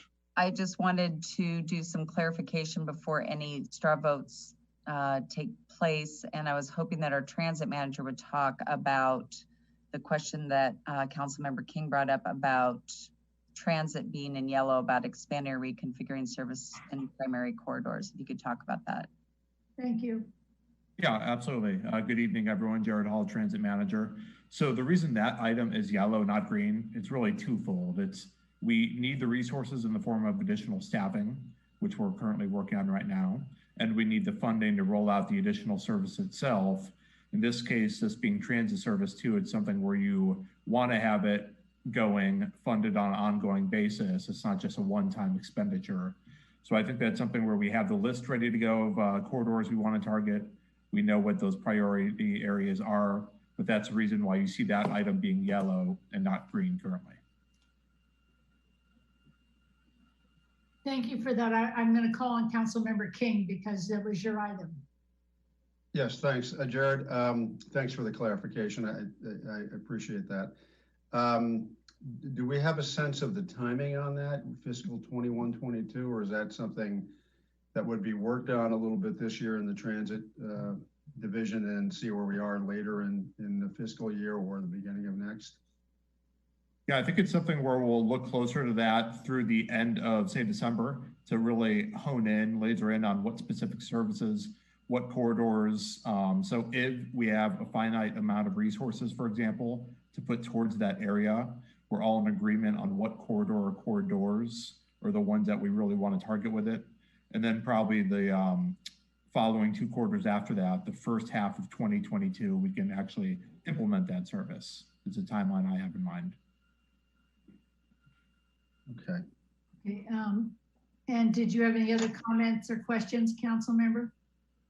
No, it just sounds like it's going to be happening with some contingencies, which is not unusual for our various goals. So I appreciate the clarification, and that clears up for me. Thanks. Okay, thank you. So I had, pardon me, council member McDonald, and then Barnacle, and then Healy. Thank you very much. Yeah, I'm having trouble reading the screen and trying to a little bigger. I wonder if we could remove all those top rows or in the Excel, give us a little more space. But the transit question that was just on the table, could staff comment? Is that general fund monies, or I mean, transit has a lot of independent monies and whatnot, but would this one be out of general fund monies? Because that'll lead to the second question of is how do you get the work done? Is there transit funding for consultancies, et cetera? Yeah, I think that's something where we'd have to have more of the internal discussion about that. We do have transit enterprise funds available. I don't know if we have enough available to implement those type of services at this time. Given, you know, the resources that we have, you're generally seeing the service that we currently have out there on the street. There are a couple of available funding sources possible that can be a piece of the puzzle here. One of which is the ARPA funds, or the American Recovery Plan Act funds, where we're expecting some of that to come into transit. The methodology and amount is currently being determined regionally, but we anticipate that fairly soon. So it could be that. It could be other funds, I don't know, TOT and things along those lines. But I think we would have to look at the mechanism to put that together overall in terms of the funding patchwork. Yeah, I was wondering how much was the competition and how much you had in your pocket, and or access to in ARPA, and then would it be an interdepartmental discussion? Would there be and a connection with Ingrid's group or other groups to get this running? I mean, I would say so, and I don't know if either Peggy or Brian want to jump in, but I think with all of these, it's a combination of, you know, kind of the prioritization and the costs and kind of the color of money of how they're each funded. Peggy, did you have something? I was just going to say, and we are meeting regularly as a group to talk about transit and kind of, you know, not reimagining transit, but expanding and talking about what's needed to do that. So at least we'll have a plan. We'll have to come back with what resource and timing considerations we need. Trying to assess between item to item, how much hit every department, how many only hit one or two. So Councilmember McDonald, you mentioned earlier about enterprise, and I just want to make sure you understand that everybody understands when we're doing a project in the enterprise, even though it's got a separate funding source, it does impact citywide, whether it's finance or HR or it's, you know, they're not a standalone operation. So even if transit was off doing something else, it does affect the rest of the organization in one facet or another. So it's not like they could just go off and do their project. We're supporting them in a variety of ways. Hiring is going to be a key piece in all of these. Is can we get that staff hired in time to get things done? So right, and I think I've made my comment any number of council meetings, and it's number 6 on my list tonight. Is I'm really anxious to see the city spend its entire CIP budget, not just get the projects done, which in itself would be awesome, but if they bring in projects under budget, find the next project. I mean, we have no shortage of projects, and so my number 6 was, you know, let's make sure we spend it. And that is the team effort with hiring and approving consulting contracts through legal, all those challenges. Yes. Absolutely. Thank you. Thank you, Madam Mayor. Anything more? Not at this time. Okay, so it's Vice Mayor. Thank you, Madam Mayor. So I have a couple of comments on this list here, and then one question about how we decide what gets removed, but I'll make my comments first. So the adding Corona as a crosstown connector, I think it should be with number 14. That's on there. If that, I mean, it feels like what I'm really looking for is for Corona to be a crosstown connector that's part of our conversation. And so that's really what I'm looking for on that one specific thing. But beyond just the Corona as a crosstown connector, I'm also very interested in revisiting the Rainier EIR, you know, the design for Caulfield, the Caulfield crossing and the work that needs to be done there. So it's not just Corona for me that I'm asking to be moved up. It's literally a holistic look at our crosstown connectors and aligning them with, you know, safety, economics, climate, equity, that sort of thing. So it's, I guess, I mean, what I'm concerned with is if we keep splitting these out, the votes get split up, and it's all one topic, which is what's our crosstown connector approach and how are we going to fund it. And then number 87 was the piece about homelessness, and now both Councilmember McDonald's and mine are again split out and not with a number. And like number 87. Yeah, go ahead. Sorry. Yeah, I'm sorry, Vice Mayor Barnacle. So because number 87 is such a broad goal, it's not very measurable, we thought we'd break those up because they're going to be two very separate, you know, work plan items, and we want to make sure they were very specific and measurable and attainable. So we split those out because they're going to require different resources. Well, I guess home key funds measure O would be a source of funds for, you know, those are things that I would see too. So it's one is like mechanism of how we fund something, and the other one is the actual outcome of. Maybe tiny homes, but it could be you know, a motel. It could be a multi-family housing, you know, project that we purchased through Home Key. So I looked at Home Key as just securing Home Key, a Home Key project, and tiny homes as, you know, in our bucket of interim housing solutions, which is that system that we talked about, from shelter to interim housing to permanent housing. So I see them as two very separate, even though they'll have some of the same staff working on them, but they're still very separate work plan items for us. Okay.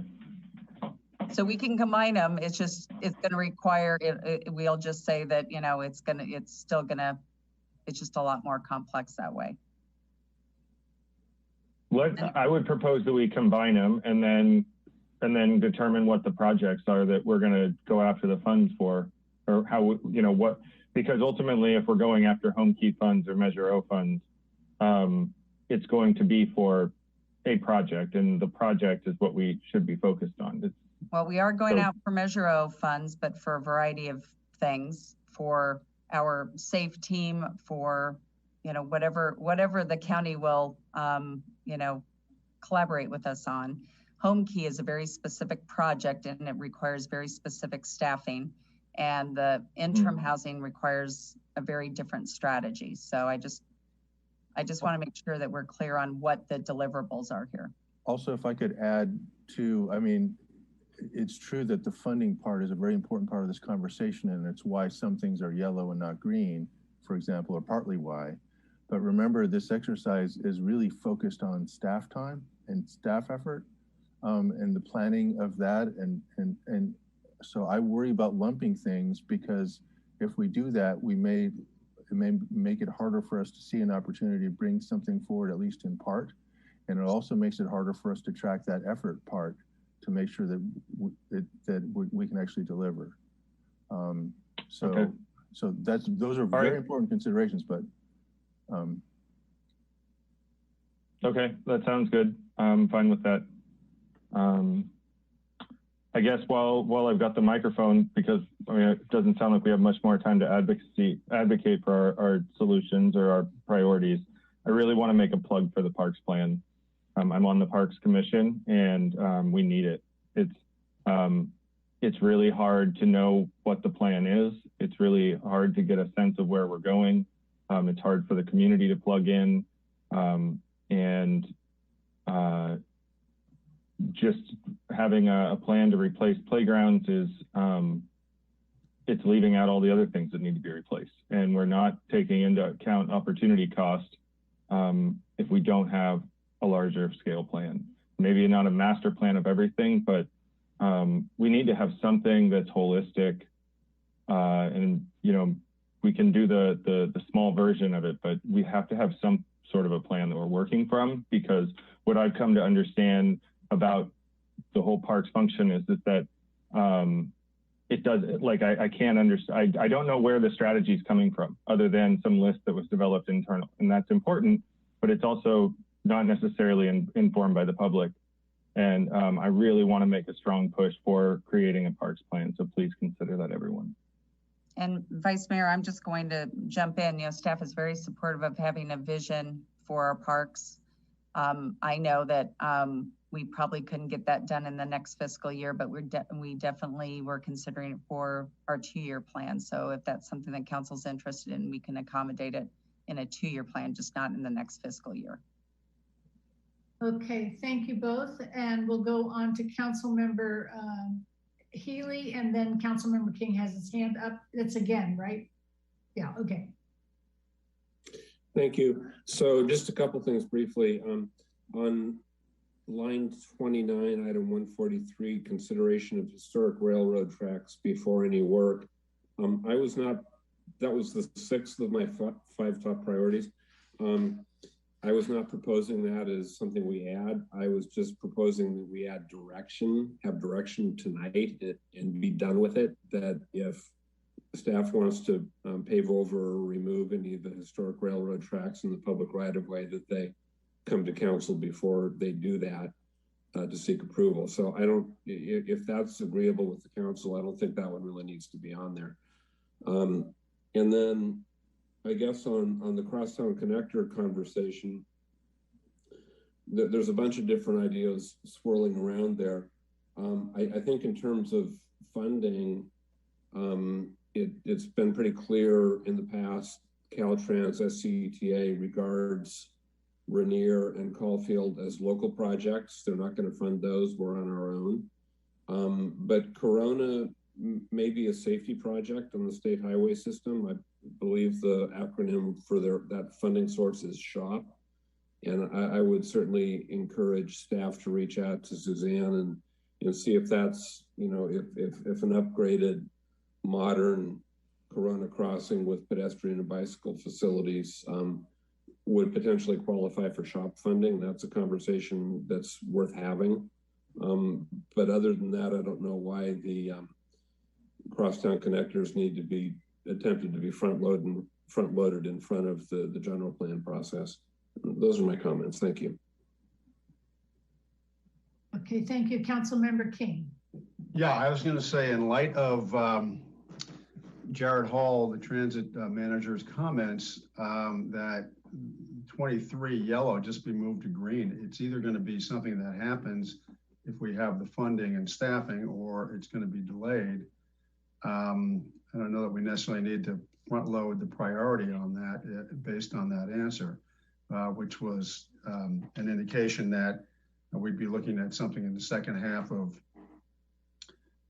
the first half of 22, which is this fiscal year. So like I mentioned, it was a yellow-green item. The more I hear about it, it really is a green item. And I don't know that it needs to be prioritized. So I would suggest pulling it to the green side. Okay, thank you. So Heather, I'm trying to figure out your codes here. When you have made 23 yellow, you've highlighted it in yellow, and you've just highlighted 143 red in yellow. Does that mean that they're off the things that we're voting on? Well, I mean, obviously, defer to you, Madam Mayor, and the council, but those sounded like 2 that were being brought up that maybe there's discussion of them not being a part of the larger straw poll, and if everyone's direction on 143, we can take that direction on that approach, and similarly, I guess 23, it sounds like it is listed as yellow. There is work going on that's based on funding. So those just sounded like 2 that maybe weren't quite as significant. Okay. I don't want to say significant. Yeah, no, I hear it. I get that is. Okay, so I'm just going to ask for a straw vote. If everybody can put their hand down, and then I will just ask for a straw vote from the council. If anybody is opposed to removing 23 yellow and 143 yellow from this straw vote, raise your hand, please. Okay, I'm not seeing anyone raise their hand, so we're good on that, Heather. So thank you. And thank you, Dave and Mike, for making that clear. Okay, now I did see Gina had her hand up, so let's go back to that before we go on. Thank you, Madam Mayor. I just wanted to provide a quick clarification on one of the items, number 53. It's coded yellow, and it's expansion of the recycled water system. And I wanted to sort of provide a clarification about what this was about specifically. I think it's a little different than where the conversation was headed. I think we would all agree that we would love to expand the recycled water system. We're currently working to expand the distribution system. That's physically under construction, literally. But this particular item was referring to the larger system, and it's yellow because we're looking to add a tertiary, augment our tertiary water treatment at Ellis Creek facility. We are maxed out right now. We are distributing all the recycled water that we can possibly produce. We don't have any more to give away until we add another tertiary segment, basically another light segment to our tertiary treatment. And that project, that CIP project, was slated to start this year. We moved it to yellow because we had too many competing projects at Ellis Creek, and we were asked to, by Ellis Creek staff, to prioritize them and shift them around. And because our chemical systems upgrade work and the outfall project were so critical, and we had systems that were getting very, very, very dangerously in need of repair, that they were trumping the tertiary, and so we moved it out a couple of years. The money could be there, the permits could be there, and it was the choice of staff to reduce the priority to yellow because of the competition for the amount of work we need to do out there, and we can't do it all at once. I hope that helps your understanding on that one. It is good information, but let me ask you a follow-up question on that. And would there be enough water if the city were to feel that we would prefer to use that water to offset potable water inside the city and not renew contracts with outside Petaluma vendors or purchasers? Would we need the water pipe expanded in order to reach the areas that we could use that water in? I can't answer that definitively, Madam Mayor. I think that would be the case. And unfortunately, our Deputy Director of Environmental Services had to step away from the meeting, and he's the man that has those numbers in his head. I don't.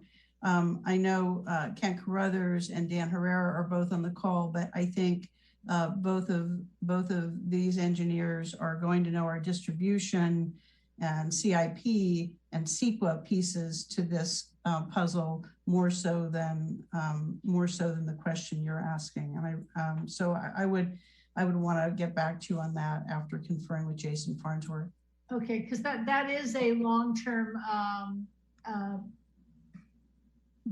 infrastructure addition that, given our situation, which doesn't look like it's going to get better anytime soon with the water, we really do need to be looking at this long-term, and so that's just another thought about it.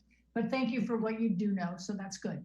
Okay. And may I just add one other thing, and Jason's not here right now, but he did mention that he does want to relook at our master plan. Our master plan for recycled water, last time I think it was done was 2004.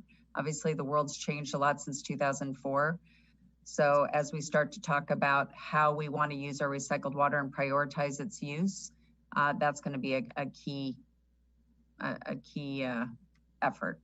Absolutely. So, and Peggy, okay, just can you just tell us where is that on the, we think we're looking at everything that's on the work plan for fiscal year 21-22. Where would that be?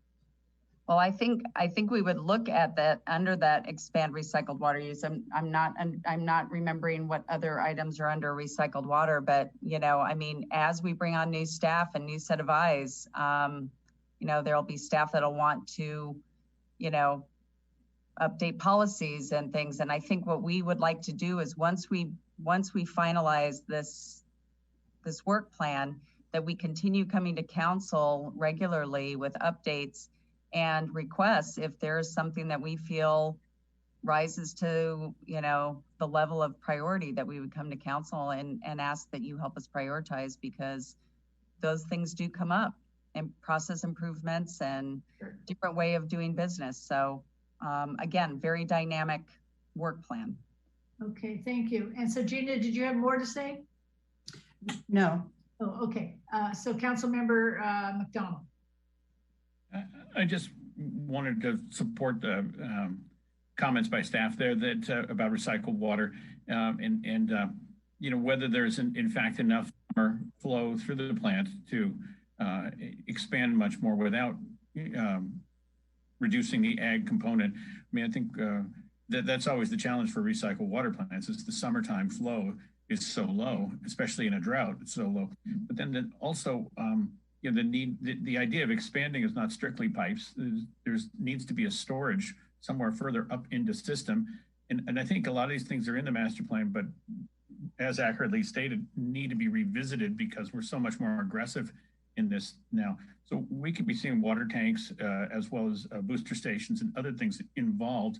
And having that plan together will allow us to go to grant funding, either from the water recycling groups that the city belongs to, or straight up ARPA water supplies. So this is an opportune time to get ahead on the master plan and have our complete projects list for recycled water in, and also we looked at it as irrigation water. It's not irrigation water. It's all non-potable water uses. We need to be more aggressive in that arena as well. Thanks. Thank you, Assistant City Manager. Yes, thank you, Mayor. I was just going to suggest a process suggestion, if you don't mind. So I think we've whittled the list down a little bit. We're down to, if I'm counting right, 11 items. I think at this point it may be helpful, instead of doing a straw vote on every single item, all 11, if we have each council member give us their top 5 items out of this list of 11, Heather on the spreadsheet here can go ahead and track those rankings, and then we can see where we land if there's a very clear break point on things, or if we have a certain batch that have a majority council support, and then we can see where we land and go from there.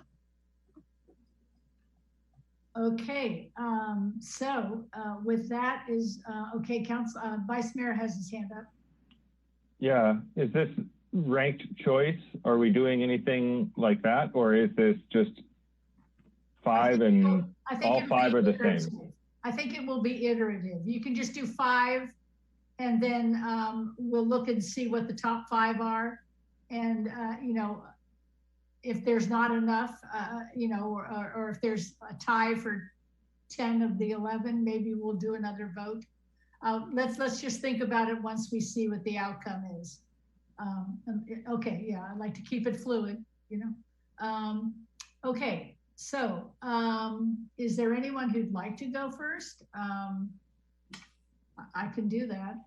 So, okay, Kevin is putting his hand up. So go ahead, Kevin.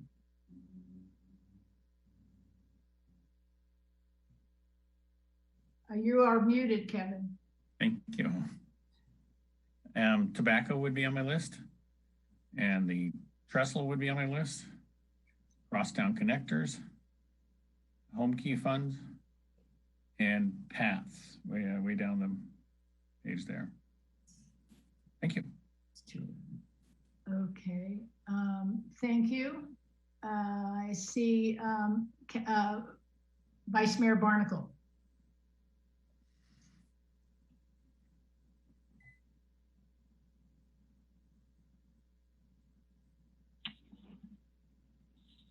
We'll say crosstown connectors, tiny homes, parks plan, traffic calming, and just cause.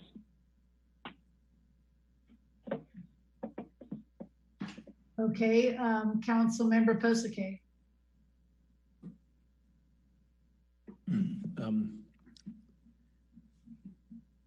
I'll go with tobacco.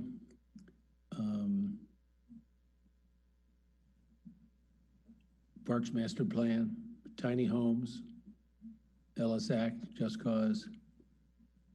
That's 4, correct? Yes. And cannabis. Thank you. Councilmember Healy? Thank you. I go with tobacco retail. The fire maintenance easement issue. Expanding recycled water. Parks Master Plan. And Ellis Act, but not Just Cause. Okay. Okay. Councilmember King has his hand up. Yes. Cannabis, retail implementation, tobacco vaping, retail licensing ordinance, trestle, crosstown connectors, and Ellis Act, but again, for me, not Just Cause. Okay, thank you. Councilmember Fisher? Thank you. Parks would be number 1. Cannabis, the Just Cause. Hold on just a second. Thank you. Crosstown connectors. Am I at 4 or 5? That was 4. That was 4.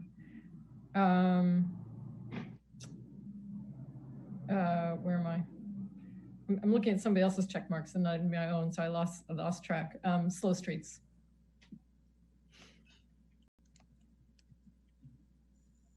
Okay, are you ready, Heather?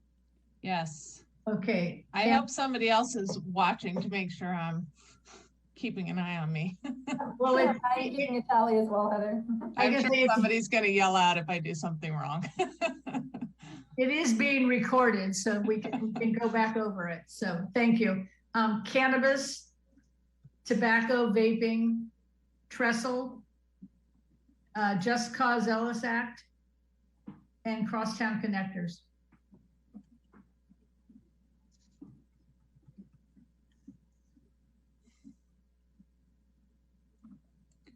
Is that all 7? I only did 5. Oh no, that's all 7 of us. Yes. I said, do I get 2 more? No. Okay. So let's just highlight the ones that came clearly to the top. Any of them that have 4 or more, correct? Yeah. I think that leaves us with exactly 5. Wow. Just on my tally. Cannabis. At the top. Yep. Sorry, when I made the screen big, I lost a lot of my functionality. Okay. But you improved ours. That's all that matters then. Yeah, well.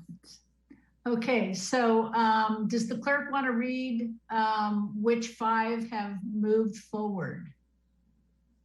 Yes, I can, Madam Mayor. Item 221, cannabis retail implementation.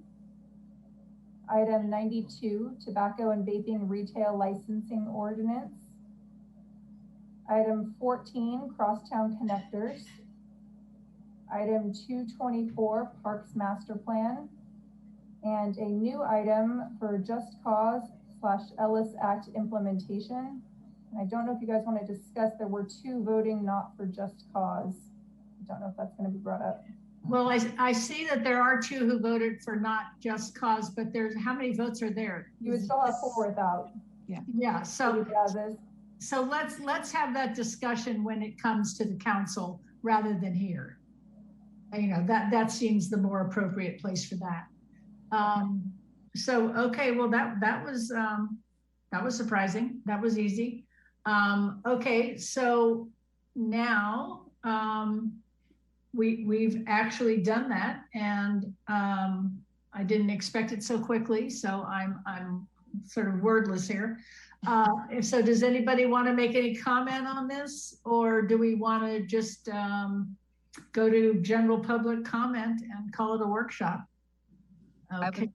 I would just add, oh, I'm sorry. Yes, please go ahead. Yeah, I was just going to say what staff will be doing now is kind of creating a plan of timing and resource needed to do these items. And we'll be bringing back a draft final in the first meeting in August, the only meeting in August. So, and I do feel that council weighed in on a number of suggestions, starting with Mr. Healy's opening suggestion about impact fees, down to some very specific suggestions by almost every council member about things that are on the work plan that could be removed or, at least extended out if need be for staff timing. And of course, we don't know if they're the right trade-off. Right. And there are going to be items such as the home key and the interim housing that we will be looking at just as a matter of our green item, whatever it was, 86 or whatever. So there are going to be items that, again, I want the community and council and staff to know that, none of these are off our list. It's just that, it's about phasing. So we are going to be working on that. Just FYI. Okay, so I see a hand up and it's our Vice Mayor. Yeah, I just am recalling that the direction we got from staff was that if we were going to promote things from yellow or red to green, that we should also be giving direction on what to remove. And I'm just wondering if now we should do a similar exercise saying, like, here are some things that we could do with being downgraded or something.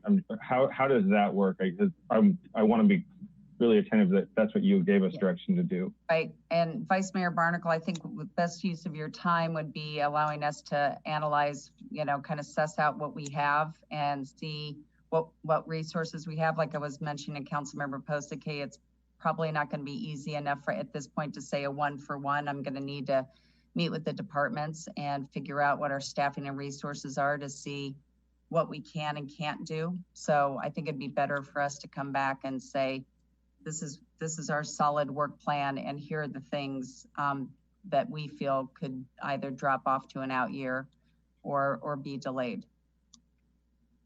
Okay, thank you.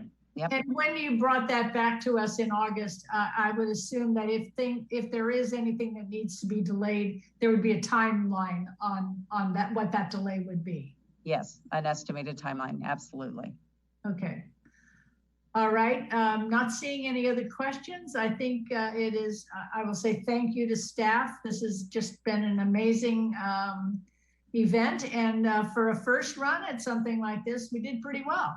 So I'm very pleased with how we were able to get to where we've gotten. So we'll see when we see the draft. But now we're going to go to general public comment, and this is for items that are not on today's agenda.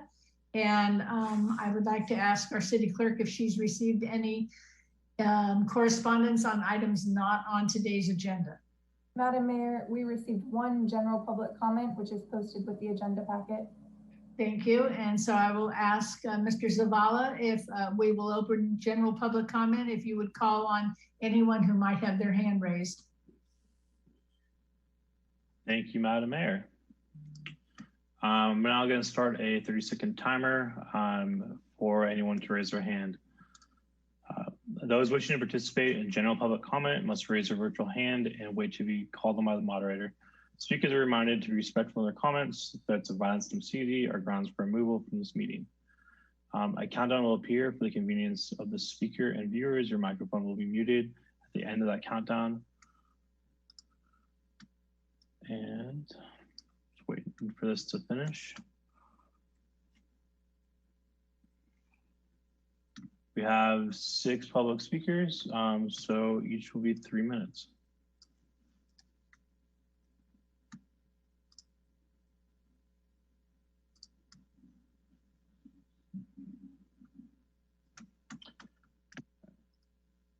So the first speaker that we have is John Hanania, followed by Eric Leland. John, I will now unmute yourself, allow you to speak. You can unmute yourself and begin. All right. The first question, and I'd like to get an answer for, at what point you guys gonna have the meeting at the city council again? Second, is all the city offices opening back to normal hours? And if they are not, at what point they're gonna be? Three, I have tried to reach out to the clerk's office. I don't even know how many times I even lost counts. In fact, at some point, which is I still have the messages going back and forth to 2 council members that I've been trying to reach out to the clerk's office time and time and time and time and time and time and time again. I could be saying time again all night long, okay? And never heard back. So I don't understand it. If the staff is getting paid, why there's no work being done? Because returning a call, it's work being done. And I have a very large log, if anybody wishes to see it. And the 2 council members that I communicated with through messages is Pusake and Barnacle. And I do have those messages also, if anybody would like to see them. So I don't understand to why I'm not getting messages. And I think another thing is very important, which is I'll be talking about that some other time, but I'll mention it now. I don't understand the whole purpose of you guys keeping the general public comment till the end of the meeting, because in a way you're trying to deprive the public from their right. And one of the things that you guys talked about, because you say, oh, it takes too much and this and that. Well, maybe you guys should try to take the time away from you because you talk too much. And I do believe somebody said that to you inside the city council chamber at one time when you guys claimed that you go home late. And the person said you go home late because you talk too much. So you don't seem to have a problem when you want to talk about your luncheon and your bike ride that you arranged and where you're going to have. So what's the bike ride have to do with things on the agenda? Why don't you keep all these comments to yourself? And instead of wasting, I don't really care. It's great you want to talk about it, but don't try to go on and say, oh, we go home late because we wasting our time with public comments. But yeah, you're talking about stuff that have nothing to do with items on the agenda. So what gives you that right? You think you're better than anybody else? You're not. Good night. Oh, thank you for your comments.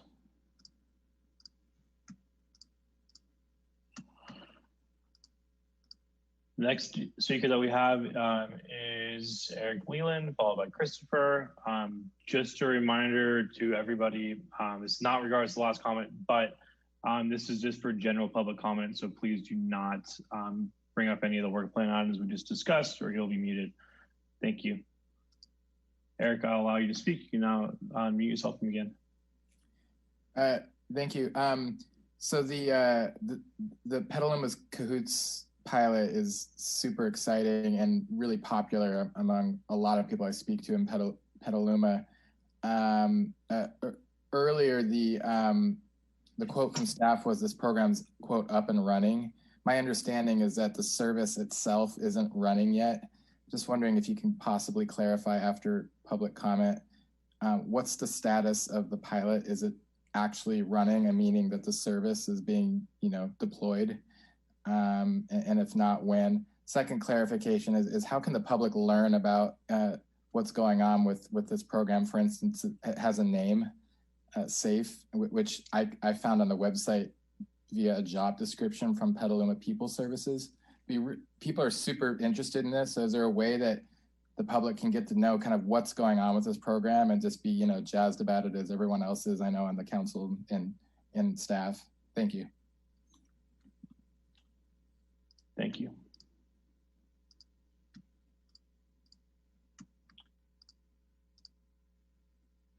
Next speaker that we have is Christopher, followed by Taryn Obaid. Christopher, I'll now allow you to speak. You can unmute yourself and begin.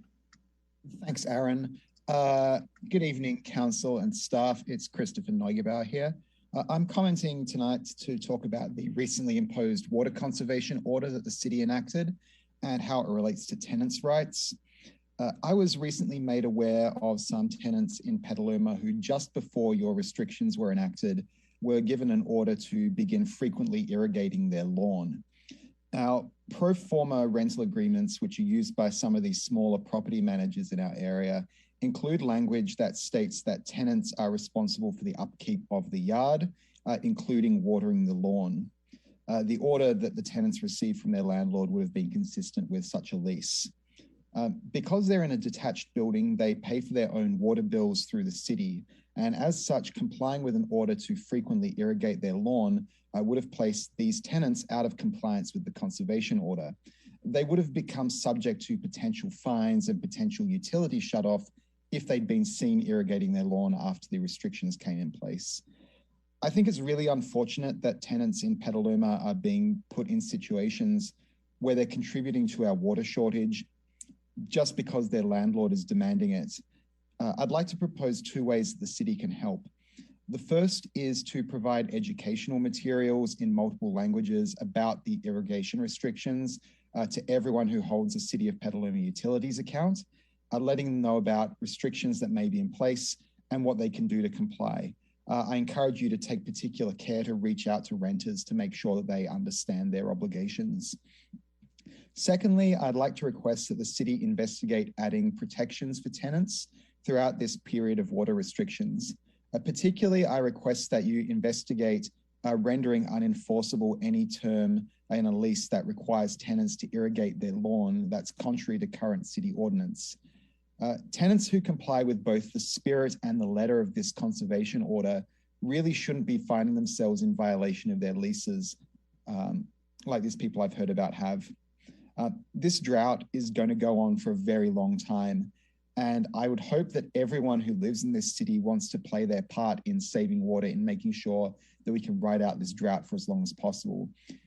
With that in mind, it's really sad that some renters in this city are being asked to choose between helping our community through this drought and having to choose a place to live. So please investigate increasing tenant protections in this time of drought. Thank you very much. Next speaker that I have is Taryn Obaid, followed by Josette. Taryn, I'll now allow you to speak. You can unmute yourself and begin. Hi, thank you. Good evening again. Really good meeting tonight. Thank you. I wanted to speak now to, pardon me, draw your attention to a Zoom presentation link that you were likely sent about a week ago. It was a forum, a presentation on our river, and it was brilliant content. The forum was hosted by Know Before You Grow, and it was brilliant because it provided multiple levels of looking at our watershed valley. We're a big sink basin, and it was really a wonderful articulation of how to think about our water basin holistically in terms of flood, in terms of emergency evacuation, in terms of ecological systems balance or biodiversity. I wanted to point your attention to that. It was just so excellent.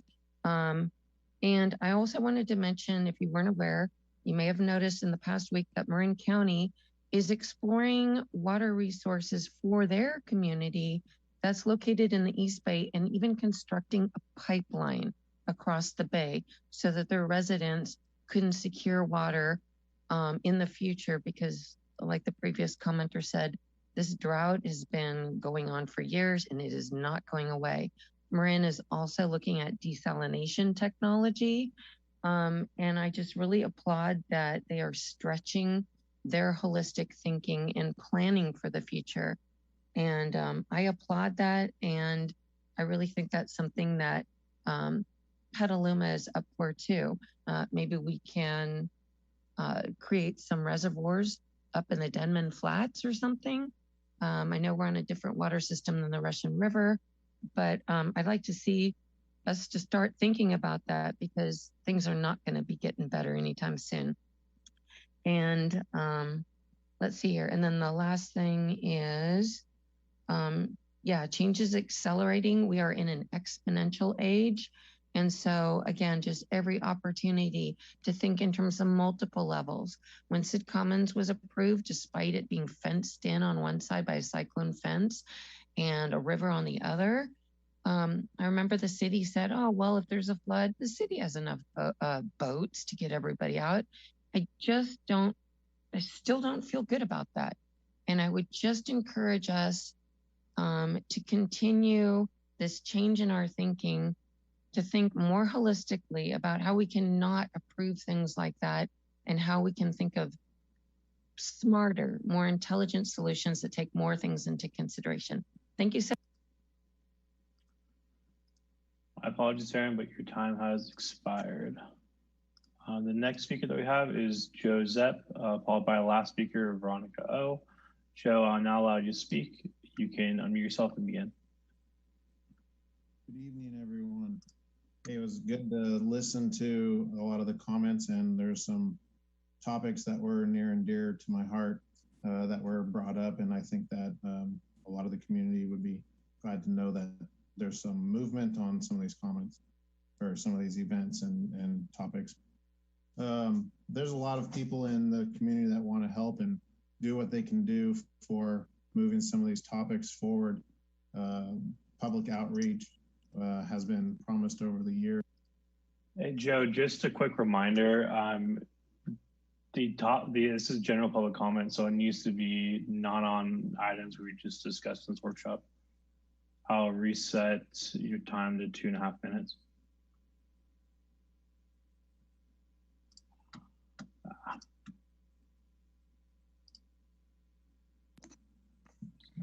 And you're unmuted, Joe. I appreciate that, and I understand. So I just wanted to say thank you very much for moving forward. I will let you guys have an early night and get off the public comment a little early tonight. Thank you.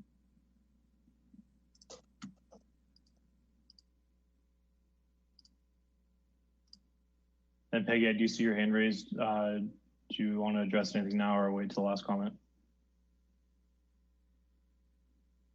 Peggy, you're muted. Wait till the last comment. Thank you.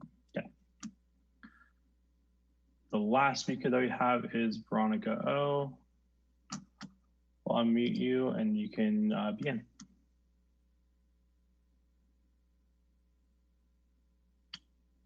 Veronica, are you there?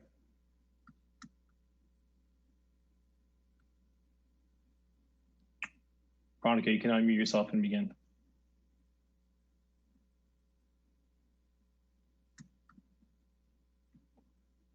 Last call, Veronica, you can unmute yourself and begin.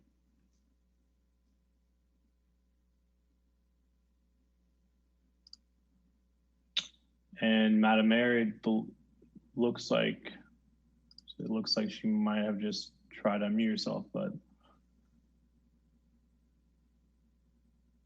and nothing.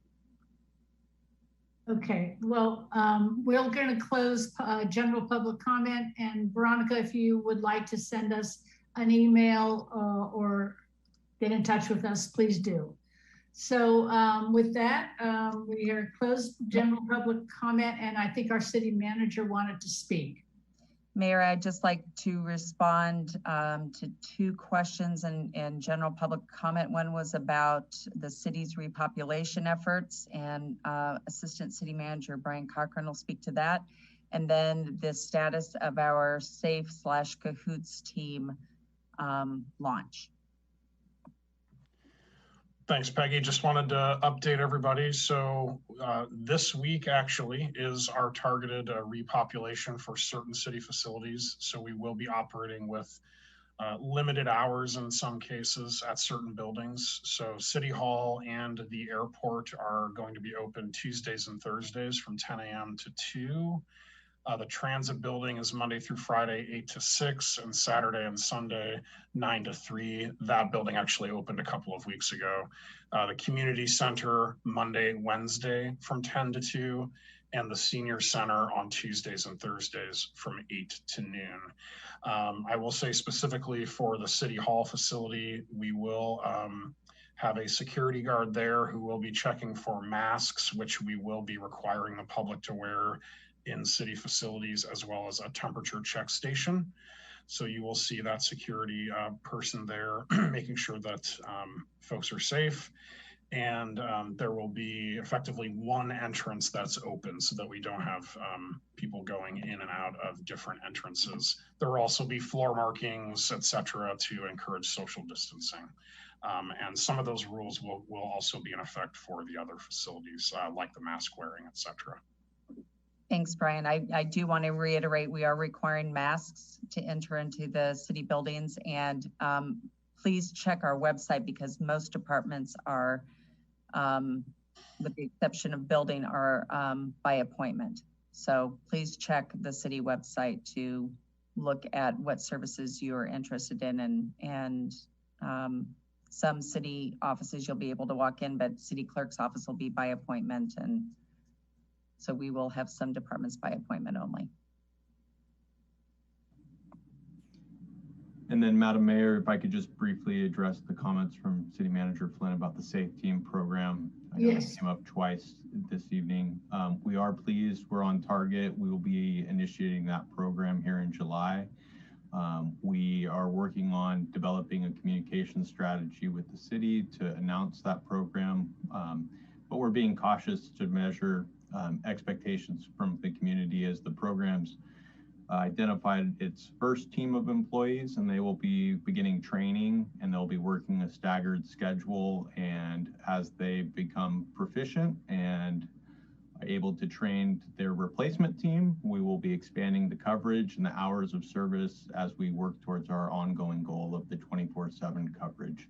So we are hitting our milestone of initiating this program as we had previously proposed a few months ago, and then we are hopeful to progressively expand the program over the next few months with our goal of being on that 24/7 coverage model. And then as we develop some of our better practices and procedures and fine-tune things over the next few weeks, we'll be working on sharing and providing that information to the public on how to access the team or find out some more general information. So more to come shortly.